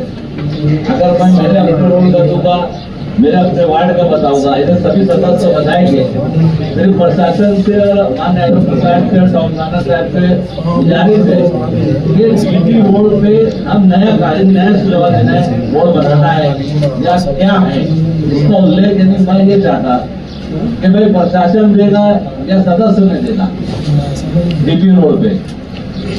मेरा अपना आपसे यहाँ पे खास तौर से आयुक्त साहब से बोलना है कि डीपी रोड के काम जो शायद बाकी का सब, लेकिन मेरे हिसाब से शायद 80% या 70% डीपी रोड हुए होंगे शहर भर के अंदर। आज के 30% रोड डीपी रोड बाकी है, तो वो डीपी रोड पे अगर हमको करना है तो उसके ताल्लुक से हमारे पास मानवा के पास क्या सुविधा है पैसा हमारे पास शासन से लाएंगे, हम देंगे, क्या करेंगे, 100-70 लाएंगे, 70-30 लाएंगे। आयुक्त साहब, तो आयुक्त साहब, शहर के डीपी रोड की बात चल रही है, शहर के डीपी रोड खूबसूरत बनाना है तो उसके लिए निधि हमारे पास पैसा है, शासन निधि लाएंगे, 100% लाएंगे, 70-30 लाएंगे, या हमारे पास ऐसा कोई पैसा है। तो ऐसे कई सुझाव है शहर के डीपी रोड के। हाँ बोलो ना, बोलो। एक आज के मीटिंग में ये 18 नंबर विषय हुआ है अपना, उसमें नगर स्थान में डीपी रोड लेना है, जहाँ ठहरा है कि भाई गड्ढे दबाव सभी को साथ में लेंगे, उसकी यादी बनाएंगे और उसका नगर स्थान के लिए प्रस्ताव भेजेंगे। एक बात। दूसरी, गवर्नमेंट के पास नगर विकास 1 जो अपना जो भी कुछ डीपी रोड को ग्रांट देता है टाउन प्लानिंग वाला, जिसमें पिछले 2 साल में अपने लगभग 50-60 करोड़ रुपए लाए थे, तो विशेष भांडवल योजना ऐसी उसका नाम है, उसके तहत भी अपन प्रस्ताव भेज सकते हैं, वहाँ डीपी रोड का अनुदान देते हैं। तो एक तो नगर स्थान में वो रोड लेंगे, या क्योंकि पहले ही वो जैसा 5 बच्चन रोड था, ये हबीब लॉन्स वाला रोड था, फिर हमने इधर 1 नंबर प्रभाग में भी कुछ रोड लिए पिछले साल, तो ये रास्ता छूट गया था उसमें। ये और कुछ जो इम्पोर्टेंट रोड है तो कुछ उसका अपन नगर स्थान में डालेंगे, राज्य स्तरीय नगर स्थान, और कुछ ये विशेष भांडवल योजना जहाँ 100% अनुदान है, तो इसमें अपन ये रोड ले सकते हैं। सर मेरा बोलना ये है कि ये डॉक्टर साहब एक मिनट, मैं ये बोलना चाह रहा कि इसके लिए जो है ना, खास तो नगर रचना और हमारे भानसार के लोगों से मैं ऐसे सब आपका आदेश चाहिए, आपका ऑर्डर होना चाहिए कि आपने इतने दिन से शहर में जितने डीपी रोड है, जैसे आपने मैं शहर की तरफ से और हाउस की तरफ से आपका शुक्रिया अदा करता कि आपने वाकई में डीपी रोड पे यदि हमें तो दिख रहा है क्या डीपी ग्राउंड है, तुम्हारा मीनार वाला रोड है, तो आपने लाया, उसके लिए शहर की तरफ से मैं आपका शुक्रिया अदा करता।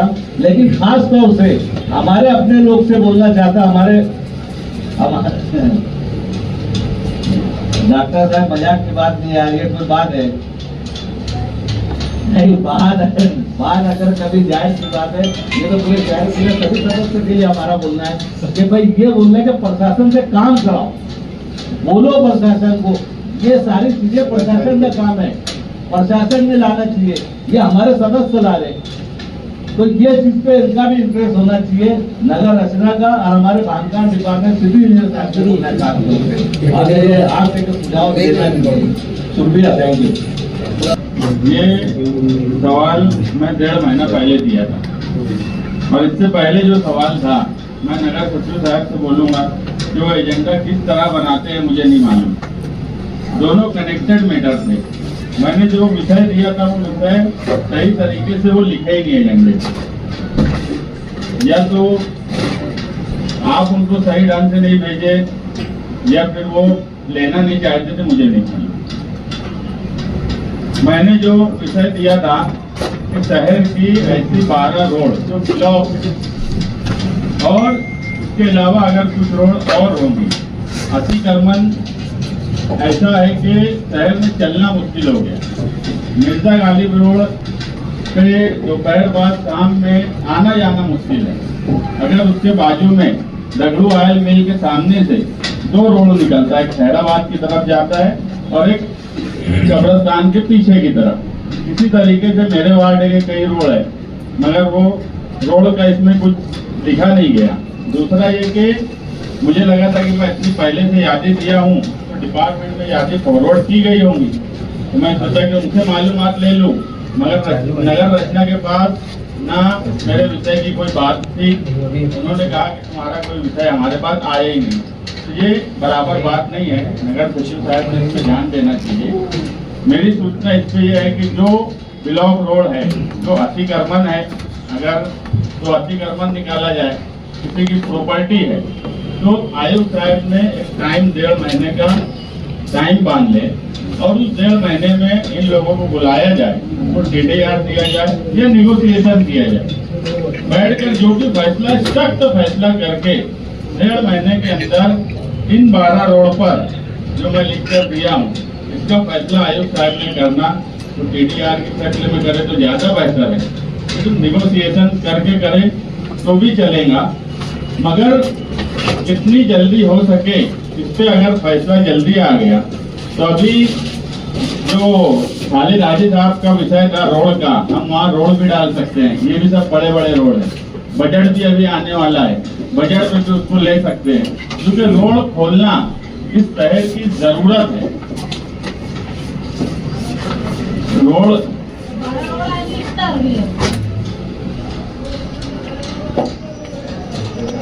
24 मीटर रोड जूना आगरा रोड से नवी सिटी सर्वे नंबर 1395 बहादुर जफर रोड से Agra road, survey number 22 Khairabad से आगरा रोड और मरियम हॉस्पिटल से आगरा रोड, वहाँ 2 रोड है, यानी इधर से जाएंगे तो 2 रोड निकलेगा। उसके बाद survey number 142 141 Khalil high school से Malegaon high school, Khalil high school से वो रोड जाएगा। सर्वे नंबर 42 गोड़वाड़ा सुभान सैनिक से गोड़वाड़ा, ये आदमी हाईकोर्ट से भी केस जीत चुका है, मतलब उसके बाद भी हम रोड नहीं खोल पा रहे। उपकार सिनेमा जो कुसुम्बा रोड से लग के कुसुम्बा रोड का लोड थोड़ा कम हो जाएगा अगर ये रोड खुलता है। वही उपकार सिनेमा उड़को कॉलोनी, राजा नगर गुरबैत मस्जिद इजाज पे साहब ने बातचीत की है, जो सिराज चौक पे जाके निकलेगा।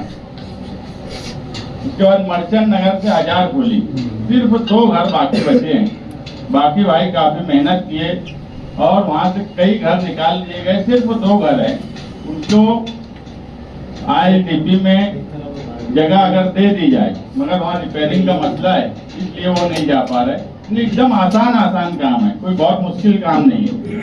सर्वे नंबर 167, प्लाट नंबर 28 लगत 25 फुट का रास्ता, मांगू सेठ साइजिंग से डॉक्टर मुख्तार दवाखाना, सर्वे नंबर 87 वासिफ सेठ यांचे कारखाने जवळीत रास्ता, सर्वे नंबर 92 नूर मस्जिद से रोशन साइजिंग आगरा रोड रास्ता। तो महापौर मैडम, आयुक्त साहब, आप एक टाइम, हाँ, वर्ली रोड से आगरा रोड, ये भी एक रोड उसमें होना चाहिए। उसके बाद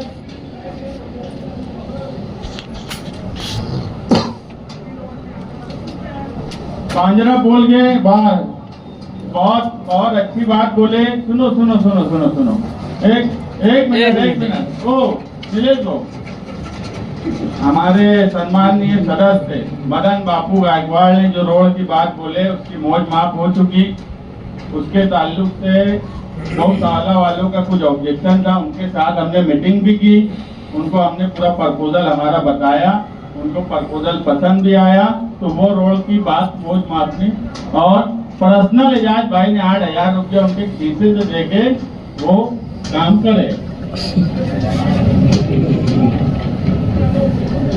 तो इसके अलावा इतर जो रोड होंगे वो आयुक्त साहब को सदस्य लोग लिख के दे। ये जो रोड मैं दिया हूँ ये आसान रोड है, जिसमें कम मसले हैं।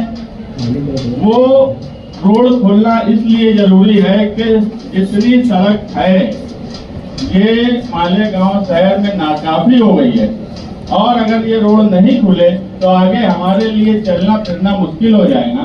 तो आयुक्त साहब ने पर्सनल इंटरेस्ट लेकर 1.5 महीने के अंदर इसकी रिपोर्ट, अभी हम अप्रैल में महासभा कर रहे हैं, जून की महासभा में पूरी रिपोर्ट लेकर आयुक्त साहब ने हॉल के सामने, महापौर मैडम के सामने ये मामला रखना।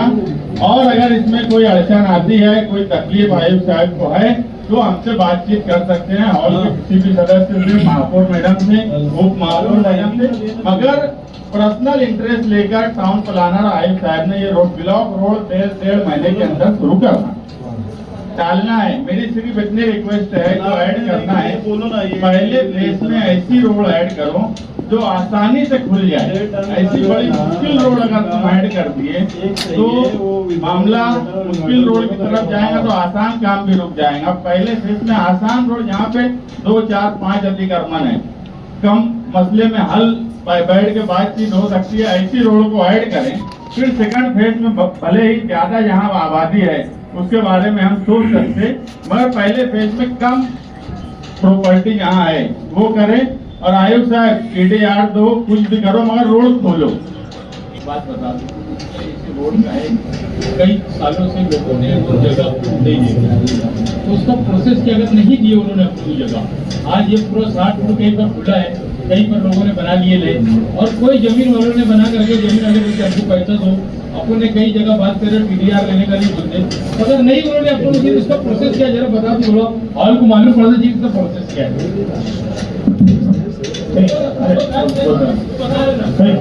ये जो खासगी जगह पे जो रोड है TP रोड, उसका एक्वेशन के 2-3 तरीके हैं।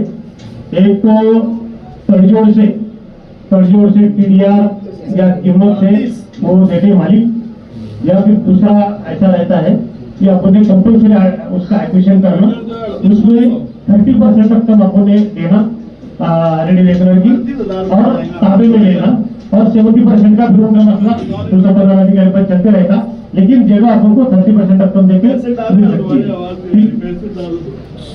उसको कंपल्सरी हो 30% लेना ही लेना, जगह अपने ताबे में दे देना। नहीं जा सकते। 30% रकम दिया तो आपको एडवांस में पोजीशन देना ही पड़ता है। चलो मंजूर करो। ये जो आयुक्त साहब ने बताया वो एकदम बराबर बात बोले। नगर सचिव अगला विषय पूरा करो। 15 वार्ड के करीब 2, 4, 5 नगर सेवक से लिए गए हैं। अगर उपचार जो है पूरे शहर के लिए लागू होता है। इसी के इस बार भी मेरा बोलना है कि कुछ रोड के अंदर ऐड किए जाए। काफी सारे वार्ड के अंदर खराब रोड जो है वो रोडों को उसके अंदर ऐड किया जाए। इतनी मेरी मांग है।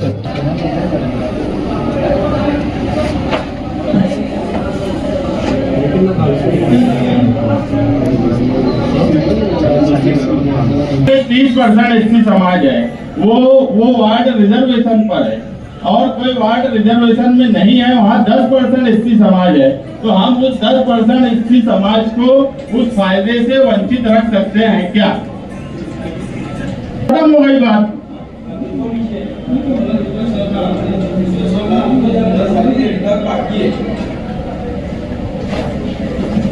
आक्षेप आहे फक्त एसटी समाजातील जे वार्ड मोठ्या संख्येने जे दलित वस्ती आहे पहिले त्या नगरसेवकांना प्राधान्य देण्यात यावं, मग नंतर दुसऱ्या नगरसेवकांना प्राधान्य द्यावं। म्हणजे सगळ्या पद्धतीचे कामं पहिले त्यांच्या मोठी दलित वस्ती असल्यामुळे तिथं मोठ्या प्रमाणात पास करण्यात यावे। दोन प्रमाणे नगरसेवक ज्या कोणत्याही नगरसेवकाला थेट टाकण्याचा अधिकार नाही। हो म्हणाल दादा नाही, वो उनका नंबर है अभी। तर नगरसेवक दुसऱ्याच्या प्रभागात मनमानी करू शकत नाही। तर हे असं आहे तर आजपर्यंत नगरपालिकेत झालेलं नाहीये। एससी कॅटेगरीच्या नगरसेवकाला फक्त तेच कामं देऊ शकतात। आमचा कोणाला विरोध नाहीये, पण तुम्ही विचार करून तो ठराव पास करावा। कारण की आम्हाला विश्वासात घेऊन आणि न घेऊन जे काम केले जाऊन राहिले त्यामुळे आमचा हा विरोध आहे।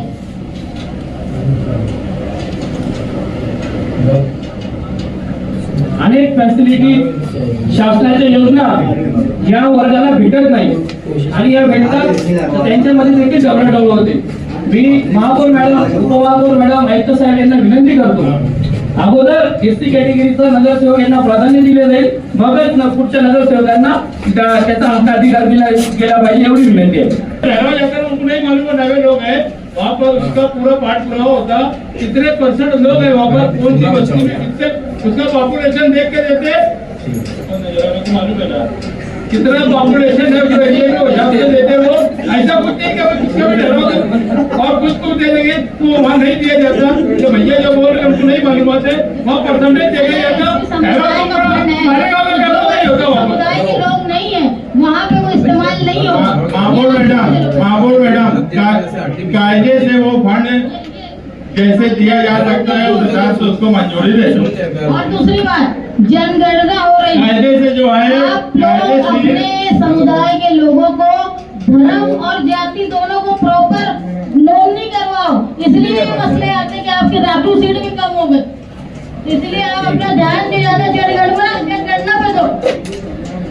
महापौर मॅडम आपल्या माध्यमातून नगर परिषदेमध्ये परत एकदा विचारतो की त्यांनी त्याचे विषय क्रमांक व्यवस्थित वाचा की जे तुम्ही क्लबिंग केलेले आहे। आता 32 नंतर कुठला विषय आहे? 32 नहीं घेतला सर, 32, 49, 33, 34। एक मिनिट, मग आता मधली जी आहे 32 पासून ते 49च्या मधली नहीं ऐसा नहीं है, हमारे 32 नंबर है, 49 नंबर है, 33 है, 34 है, 51 है, 35, 50 आणि 36। मग ते 49 नहीं है, 8 विषय है।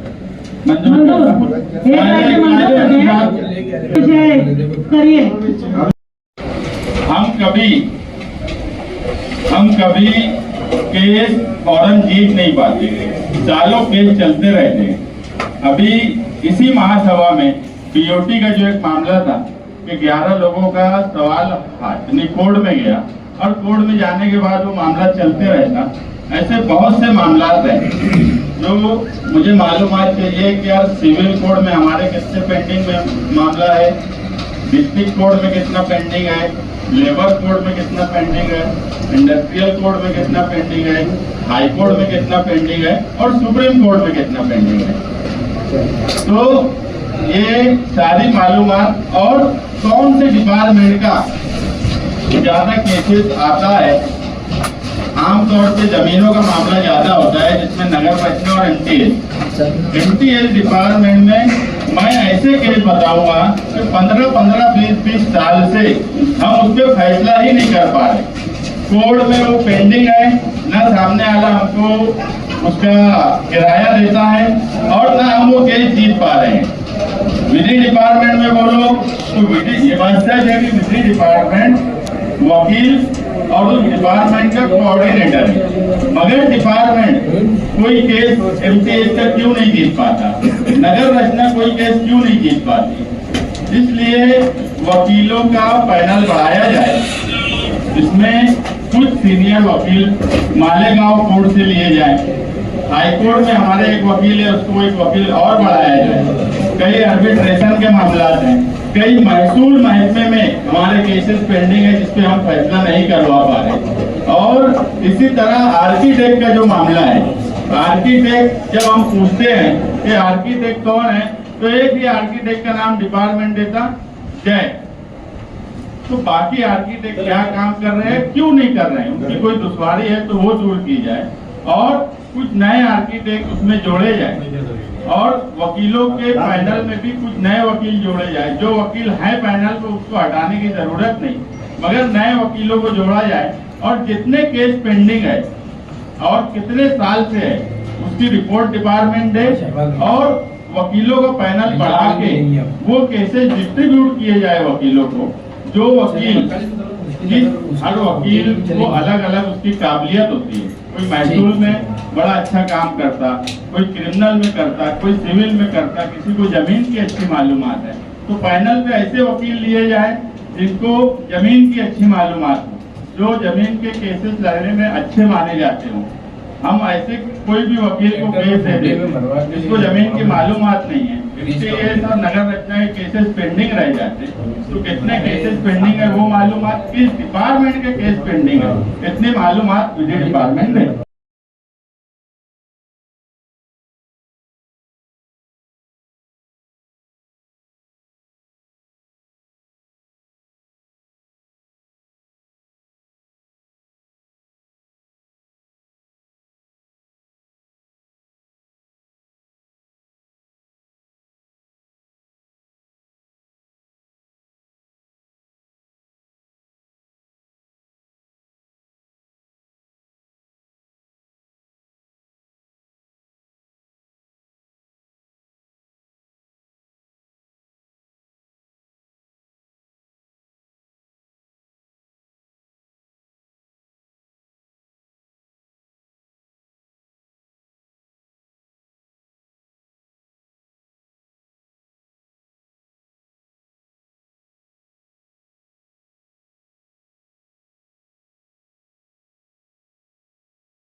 स्ट्रक्चर ऑडिट होना चाहिए। उसका स्ट्रक्चर ऑडिट होने से एक बात ये आएगी कि अगर स्ट्रक्चर ऑडिट हुआ और वो रहने के लायक है ये इमारत, ऐसी बात स्ट्रक्चर ऑडिट में आई तो लोगों का भरोसा आयुक्त साहब उन पर बैठेगा। हम अभी जो रोड ब्लॉक खोलने जा रहे हैं तो ये उससे कनेक्टेड मैटर है, तो दूसरी बात है कि लोगों का भरोसा अगर आएगा कि स्ट्रक्चर ऑडिट हुआ और स्ट्रक्चर ऑडिट बिल्डिंग और मूलभूत सुविधा दोनों का करना। अहम सवाल यह है कि मूलभूत सुविधा वहाँ नहीं होने से, मूलभूत सुविधा का इंफ्रास्ट्रक्चर सही नहीं होने से वो स्कीम फेल हो गई। आज 8 से 10 हजार लोग वहाँ रहते हैं और बहुत से लोगों को अगर शिफ्ट करने की बात है तो इंफ्रास्ट्रक्चर नहीं है। यहाँ तक के मेरी मालूमात में केंद्र ने इलेक्ट्रिक बस भी हमें मंजूर करके दी है, जो कि हमारे लिए आने जाने का एक अच्छा साधन होगा। गरीब लोग वहाँ जाते हैं, उनको ऑटो से रिक्शे से आने में ही 100-200-300 खर्चा होते हैं। तो इलेक्ट्रिक बस जो शासन ने मंजूर की है उसकी क्या पोजीशन है। दूसरा, ये स्कीम जब आई तो उसका करोड़ों रुपया इंटरेस्ट का अकाउंट में रखा हुआ है। हम वो पैसा उनकी मूलभूत सुविधा इंफ्रास्ट्रक्चर अच्छा करने के लिए इस्तेमाल करना चाहिए। बिल्डिंग का स्ट्रक्चर ऑडिट हो, उसमें अगर कुछ काम करने की जरूरत आर्किटेक्ट की रिपोर्ट में आती है तो वो पैसा जो रखा हुआ है वो पैसा कितना रखा हुआ है उसकी मालूमात मिलना चाहिए और उस पैसे से ही वहाँ अगर हम इस्तेमाल कर दें और स्ट्रक्चर ऑडिट कितने दिन में किया जा सकता, क्योंकि पीछे कुछ मुरुम चोरों ने, रेती चोरों ने नीचे तक बिल्डिंग को खोद दिया, ठीक है, वहाँ आज लोग नहीं रहते, मगर जब खबर आती है तो जाने वाले लोगों को लगता है कि यार वो बिल्डिंग गिर जाएगी। इसलिए इंफ्रास्ट्रक्चर करना जरूरी है कि लोगों का भरोसा हो जाए कि हाँ देखो इसका स्ट्रक्चर ऑडिट हो गया, वो बिल्डिंग रहने के लायक है। और इंफ्रास्ट्रक्चर पर जो स्ट्रक्चर ऑडिट में वहाँ जरूरत की बात आती है, वो सारी जरूरत जो पैसा इंटरेस्ट का अकाउंट में है उस पैसे को खर्च करके, और सिटी बस का क्या मंजूर होने के बाद अभी तक क्यों नहीं आ पाई, उसके लिए इलेक्ट्रिक स्टेशन बनाने की जरूरत है, इसकी मालूमात चाहिए। अपन ने मांडा कोई हैंड ओवर कर दिया या कुछ दिनों में हो जाएगी, तो फिर अपना क्या वहाँ पर रहेगा, हम स्ट्रक्चरल ऑडिट करेंगे, हमारी रिपोर्ट को क्या मान्यता रहेगी, अभी वो सब चीजें भी आ जाएंगी। तो पहले हमारा ये है कि वो प्रोसीजर कहाँ तक के पहुंचा, फिर जिम्मेदारी निश्चित करना। वो अगले मीटिंग में ठीक है, आपका जो मुद्दा है वो भी चर्चा कर लेंगे, ऐसा है उनकी क्या पॉलिसी अभी तक पता ही नहीं, मुस्लिम सब जो बोल रहे हैं ना उसमें ऐसा है कि स्ट्रक्चरल ऑडिट करने के बाद लोगों को कॉन्फिडेंस आ जाएगा। मेरा भी एक सवाल है कि तुम जब हैंड ओवर करने की बात करोगे तो तुम्हारे स्ट्रक्चर ऑडिट के बिना हैंड ओवर ले लेंगे तुम्हें? हाँ, तो वही बात हो रही है कि स्ट्रक्चर ऑडिट करना और इंफ्रास्ट्रक्चर ऑडिट करना, आप तो ये बोले कि हम 4 कैटेगरी जो है उसके अलावा जो लोग है आप नहीं देते, ये 4 कैटेगरी कोई तो नहीं बेच पाया आज तक, उसके अलावा की बात दूसरा एकदम तो ये 4 कैटेगरी लोग बेच दिए क्या? हम तो सिर्फ 5वीं कैटेगरी के बारे में सोच रहे हैं। वो हैंड ओवर जब होगा आज तो उस पर कोई बात नहीं, स्ट्रक्चर ऑडिट करना। दूसरा मैं पूछ रहा हूँ कि इसका इंटरेस्ट का पैसा कितना है और उस पैसे से इंफ्रास्ट्रक्चर हम डेवलप कर सकते हैं क्या, और दूसरा एक कि उसका स्ट्रक्चर ऑडिट होगा तो बिल्डिंग का और इंफ्रास्ट्रक्चर का हमारे पास पैसा है, बस की सर्विस शुरू हो जाएगी तो हमारे लिए आसान होगा। जो 4 कैटेगरी के लोगों को भेजना है वो आसान हो जाएगा। डीपी रोड खुले तो ये उनकी कोशिशों से खुले, इस बात की गवाही आपका डिपार्टमेंट देगा। आप उस वक्त नहीं थे, उसके बाद रेट्स भी कम किए शेख रशीद साहब ने, और अंतिम वक्त तक उनको यही फिक्र रहती थी। बच्चा साहब को लगाकर बोलते थे कि फला रोड का क्या हुआ, वहाँ 4-5 घर रह गए हैं, उन लोगों से बात करो, जाओ उनको बोलो। तो मेरा सिर्फ आपको बोलना यही है कि वो जो घरकुल योजना जो है उसको मुकम्मल करो, उसको पूरी तरह से मुकम्मल करो और उसको आबाद करो। वहाँ पर शादी हॉल है, वहाँ पर गार्डन है, वहाँ पर और क्या क्या चीजें बताओ तो बच्चों से। तो हम इतना सुस्त काम कर रहे तो कब वो पूरी स्कीम मुकम्मल होगी, कब मालेगांव शहर की गरीब आवाम वहाँ पर इत्मीनान बख्श जिंदगी गुजारेगी? मुझे यही बात आपसे पूछना है। ये विषय आया अच्छा हुआ है, लेकिन इस पर शेख रशीद साहब ने बहुत जद्दोजहद की है। उस स्कीम को पाए तकमील तक पहुँचाना हम सब आज वो हमारे बीच नहीं है, हमारे पूरे हाउस की जिम्मेदारी है कि वो स्कीम पाए तकमील तक पहुँचे। ये आपसे इतना ही कहना है। और वो आप आज हमको मुद्दत बताओ कि इतने वक्त में हम सब कुछ स्ट्रक्चर ऑडिट करना है वो भी करेंगे, उसके बाद उसमें जो तमाम तर सहूलतें हैं जो हम मुहैया करा सकते हैं, बस कितने वक्त में आएगी, क्या कब हमने कितना पाठ पुरावा किया, वो तमाम बातें उसकी टाइम लिमिट आज तय कर लो। बस इतना ही मेरा। अभी जो ठहराव आया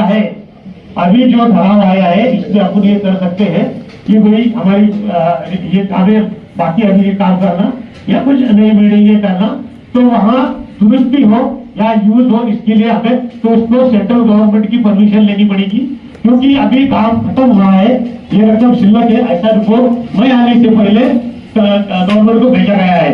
तो आज के ठहराव से अपन को ये करना है, ये पैसे जिंदा करना है और परमिशन लेके कि भाई ये दुरुस्ती का काम हो या कुछ बुनियादी चीजों के लिए खर्चा कर रहे हैं तो गवर्नमेंट की परमिशन लेनी पड़ेगी। ये पूरी रकम अपने खाते में शिल्लक है।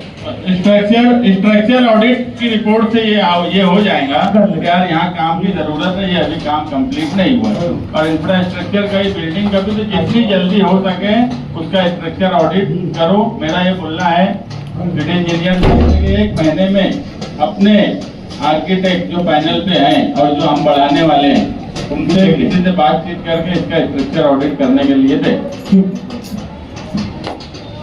वही बात बोल रहे हैं वो परमिशन लेके वही करें। ठीक है, चलो मंजूर कर देगा ना। चलो ये मंजूर करो, अगला विषय लो। मंजूर किया जाता है। अगला विषय मालेगांव शहर में मालेगांव शहर में आंगनबाड़ी की बहुत ज्यादा जरूरत है और 17 नंबर वार्डों में ज्यादा जरूरत है। आप उस पर तवज्जो दीजिए। उत्तम भाऊने जो विषय मांडलाय तो खूप चांगला आहे। अंगणवाडी आपल्याला केंद्राची गरजच आहे, पण जे जुने अंगणवाडी केंद्र आपण चालवत आहोत त्यांना इमारतीच नाहीये, त्यांना जे हॉल पाहिजे ते नाहीये, ती द्यायची, ती ते वाढी करा आणि मग नव्या केंद्राकडे चालू करा। कारण जुने तिथं मुलं येत आहेत ते मंदिरांमध्ये बसतायत किंवा फुलं झाडाखाली बसतायत, त्यांना ती इमारतीची गरज पूर्ण करा। आणि जो मुलांना आहार देतोय आपण तो आहार आपल्यापेक्षा ठेकेदार देत आहे का त्यांच्या माहिती मिळेल का? कारण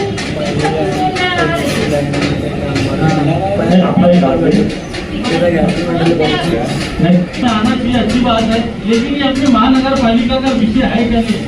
इस ताल्लुक से डिप्टी महापौर साहिबा अच्छे से बताएंगे, क्योंकि ये काम में बहुत ज्यादा एक्टिव रहते हैं। तो मेरी गुजारिश है कि आप भी थोड़ा सा ये उम्मीद कर रही थी मैं कि उधर से सवाल आएगा जावेद भाई ने कर, मैं चाह रही थी जवाब दो। जैसा दरेकर साहब ने बोला कि 250 नई आंगनवाड़ी की मांगनी की गई है, तो ये मांगनी 2018 से की गई। इसमें पहले आप ये प्रोसीजर समझ लो, 60% फंड जो है वो सेंट्रल गवर्नमेंट का रहता है, 40% स्टेट गवर्नमेंट का। ना भर्ती का अधिकार अपने को है, ना नए सेंटर बनाने का अधिकार अपने को है आंगनवाड़ी का। और जो उसका सकसार आता है, इन्होंने पूछा सकसार जो आता है वो बाल विकास प्रकल्प अधिकारी जो है उनके अंडर में आता है, वो अपने इख्तियार में नहीं। लेकिन ये विषय जो लाया गया इसमें बहुत जरूरी है इस विषय पर अपने यहाँ चर्चा होना, क्योंकि लास्ट टाइम मैं आंगनवाड़ी कर्मचारी सभा की यूनियन चलाती हूँ, जो हिंद मजदूर सभा 1948 से बनी हुई है, उसकी मार्फत से। लेकिन असेंबली में कई एमएलए ने जो सत्ताधारी पक्ष के हैं उन्होंने भी ये सवाल लगाया था आंगनवाड़ी बढ़ाने के लिए, लेकिन स्पीकर महोदय ने किसी को इजाजत नहीं दी ये सवाल पर। इसलिए यहाँ पे ये विषय लाया गया कि मालेगांव कारपोरेशन जो है एक बड़ा अहाता चलाती है, बड़ा एरिया है, जिसमें डिलिमिटेशन के बाद 2011 के बाद 6 एरिया हमारे साथ जुटे जहाँ आंगनवाड़ियाँ नहीं है। और सर्वे के लिए जो स्टेट गवर्नमेंट के और सेंट्रल गवर्नमेंट के लोग आएंगे तो वो सबसे पहले देखेंगे सेंटर बनाने की जगह, वो सबसे सेपरेट उतारे पर जो जगह होगी जिसका नाम होगा वही कॉन्ट्रैक्ट कर सकता है बाल विकास अधिकारी से, बाल विकास मंडल से। तो हम जो उनके लिए सबसे बड़ी मदद कर सकते हैं वो ये है कि हम हमारे कारपोरेशन की जो जगह है, चाहे वो ओपन स्पेस हो, चाहे रिजर्व हो, चाहे स्कूल की जगह हो, अगर हमने आंगनवाड़ी के लिए हमने जगह उपलब्ध की तो जो 250 आंगनवाड़ी का प्रोजेक्ट अभी तक रुका हुआ है, हालांकि ये काम, ये अभी बोलने के बाद सियासी बात हो जाएंगी, ये काम जो था ये शहर के दोनों तरफ के एमएलए का था। आखिरी बार जो प्रोग्राम हुआ मंत्री महोदय यहाँ थे, उनको बोला गया, उन्होंने बोला कि मैं पाठ पूरा हुआ लूंगा। महाराष्ट्र में मालेगांव में 1987 में साथी न्यायालय साहब ने आंगनवाड़ी, उसके बाद 2002 में 50 आंगनवाड़ी हुई और 2 महीने बहुत कोशिश करके ऐसे 157 आंगनवाड़ी मालेगांव शहर में चल रही। 250 आंगनवाड़ी की जरूरत है और हमारा अधिकार ये है कारपोरेशन का कि हमने ठराव पास करके स्टेट गवर्नमेंट को भेजना। दूसरा कि हम उनको जगह उपलब्ध करके देंगे, यानी महानगर पालिका उनको जगह उपलब्ध करके देंगे, क्योंकि जो इलाके हैं वहाँ छोटे छोटे प्लॉट है जहाँ पे 10 बाय 10 में लोग रहते हैं, 13 बाय 26 में, वहाँ आंगनवाड़ी नहीं बन सकती। इसलिए बनाने के लिए अगर कोई जगह दे सकता तो वो मालेगांव कारपोरेशन। अगर हम ये ठराव पास कर लेंगे तो मुझे लगता है कि सर्वे करने में जो लोग आएंगे उनको आसानी हो जाएगी और जो हमारा मामला रुका हुआ है आंगनबाड़ी का वो पास हो जाएगा। तो ये जो विषय है 40 नंबर का मेरे नाम से, इसको उस उप समिति में ट्रांसफर कर दो। हजार पुली का पीएचडी का रंग लड़का है, कमिश्नर साहब बहुत अच्छी तरह जानते हैं। वो लड़के के वालिद का इंतकाल हो गया ऑन ड्यूटी। नहीं, दरअसल ये डिपार्टमेंट की हलगर्जी बता रहा हूँ, ये डिपार्टमेंट की हलगर्जी बता रहा हूँ कि आप मैंने नाम से विषय नहीं, कोई अधिकारी बदलना नहीं है, इनकी सोच बदलना है, इनका जैन बदलना है, जो दो आंख से देखने का काम करते हैं ये बदलना है। मुझे किसी अधिकारी की बदली नहीं करना है। तुम आज से लिख दो, स्थापना अधीक्षक 50 साल तक रहेगा, रिटायर हो तक रहेगा, मुझे कुछ लेना देना नहीं, मुझे कोई आपत्ति नहीं है, लेकिन उससे जैसा काम है वैसा करना चाहिए। जबकि आप लोगों को मैं ये बताना चाहता हूँ, महापुरुष साहिबा के माध्यम से और ये बताना चाहता हूँ कि जो स्थापना अधीक्षक है वो खुद भी उनके वालिद पुलिस के ध्यान हो गया तो वो उनकी जगह पे नौकरी लगी। अभी आप बताइए कि पुलिस लेकिन कलेक्टर महोदय से वहाँ उनको परवानगी दिए, वो आके यहाँ सकते, लेकिन एक मालेगांव शहरी का इंतकाल होता है, उसके बच्चे को लगाने की बात आती है तो 4 आंख से देखा जा रहा है। तो ये कौन सी बात है? ये कौन सा सेकुलर पर है? ये कौन सा सेकुलर का फर्ज निभा रही है महानगर पालिका? और वो बच्चे में कभी क्या पीएचडी हो लड़का, मालेगांव महानगर पालिका में कमिश्नर तक भी पीएचडी नहीं है, वो बच्चा पीएचडी है और उसको दर की ठोकर खानी पड़ रही है। कमिश्नर साहब, मैं बार बार महापुर साहब और कमिश्नर साहब का इसलिए नाम ले रहा हूँ, कमिश्नर साहब ये बात से वाकिफ है और मेरा कोई स्थापना में काम रुकता नहीं रुकता, कमिश्नर साहब इससे भी वाकिफ है।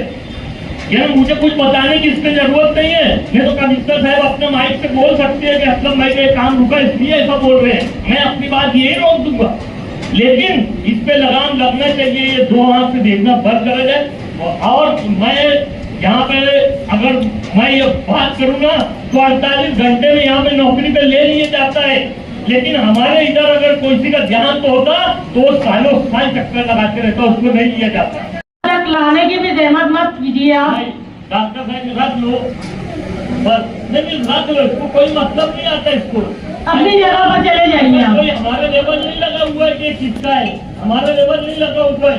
गांव में ऐसा जहाँ भी होगा वो ही तोड़ा जाएगा और रियाज साहब और वो कमेटी ये काम कर रही है, कोई खास बात नहीं है। ठीक है, फिर मेरा विषय मंजूर किया जाए। चलो अगला विषय जो विषय मंजूर होता है, अगला विषय नगर सचिव साहब अगला विषय लीजिए। मीटिंग के बाद वो आपका प्रस्ताव रखा जाएगा। वो बड़ी लोग का हाथ भी मत दुखाओ आप और बार बार यहाँ तक आने की जहमत भी मत करो। आधे घंटे से बेचारे वो लेके खड़े हैं उधर। अरे मैं इसीलिए तो बोल रही यहाँ तक मत आओ। अगला विषय लीजिए आप।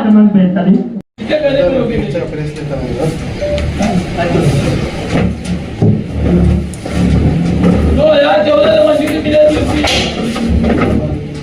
आपको साहबा ये विषय ऐसा है कि मालेगांव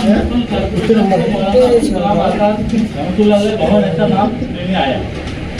उसके बाद से आज तक सबसे पहले तो जो ऊपर लाइट लगा हुआ है नाम का जो बोर्ड है, सबसे खराब बात है साहब, जो फ्रीडम फाइटर है, देश के पहले शिक्षा मंत्री थे और तुम देखो कैसा वो लाइट उनके नाम सुनाने से बहुत शर्म की बात है। जो भी अधिकारी होगा बहुत बोलना चाहिए यार, ये कौन सी तुम्हारी। दूसरी बात कि हमारे जितने भी जो लेटर हेड है, जो जितने भी तहसीलदार हो, उसके ऊपर मौलाना अब्दुल कलाम आजाद भवन नाम नहीं आता, ना हमारे एजेंटों पे नाम आता, ना और कोई भी चीजों पे उनका नाम आता। यहाँ तक कि यहाँ पर भी नहीं लिखा गया। सबसे पहले यहाँ ये सभागृह में भी वो लिखा नहीं है। ये उनकी इंसल्ट है। इसके लिए ये विषय हमारे रफीक भाई ने लाया था, उनका यही बोलना था, उनकी तरफ से मैं बोलता हूँ। तो मेहरबानी करके आप लोगों से गुजारिश है, क्या एक बहुत अच्छी बात नहीं है। और वो लाइट भी शुरू किया जाए ऊपर का जल्द से जल्द, और नहीं होता तो उस अधिकारी को सस्पेंड किया जाए, नहीं जो दूसरे अभी दिन के बाद टावर। मैडम, माननीय सदस्य विषय लाया अगर एजेंडे में देख लेंगे तो नाम लिखा है मौलाना आजाद, शायद उन्होंने एजेंडा देखे भी नहीं है। हाँ बस्ती कर रहे मालिक। अभी शुरू कर रहे लोग। विषय जो मेरा है मेरी यादी से Islampura survey number 10 Namira head के बाजू में श्री माननीय निहाल अहमद के नाम से वहाँ पे संस्कृति हॉल मतलब शादी हॉल बनना चाहिए इस्लामपुरे में। और दूसरा ऐसा वहाँ के जो लोग रहते, वहाँ पे जो व्यवसाय करते, धंधा करते, महापौर साहिबा, वहाँ पे जो लोग धंधा करते हैं, जो भी सब्जी मार्केट है, उनको भी वहाँ पे दुकानें बन के मिलना चाहिए। और निहाल अहमद साथी इनके नाम से शादी हॉल वहाँ बनना चाहिए और उसको खर्चे की मंजूरी भी मिलना चाहिए कि उसके अंदर बजट पकड़ा जाए। ऐसी मेरी तुम्हारी से गुजारिश है। आपने 2 लाख को बोलने का मौका दिया, इसके लिए आपका बहुत बहुत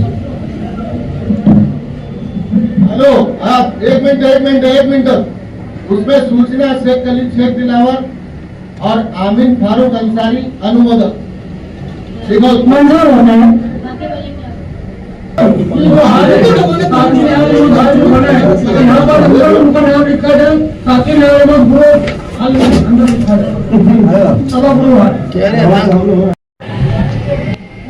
साजिद और जमाल नाजिब कुछ कहना चाहते हैं, उनकी अपना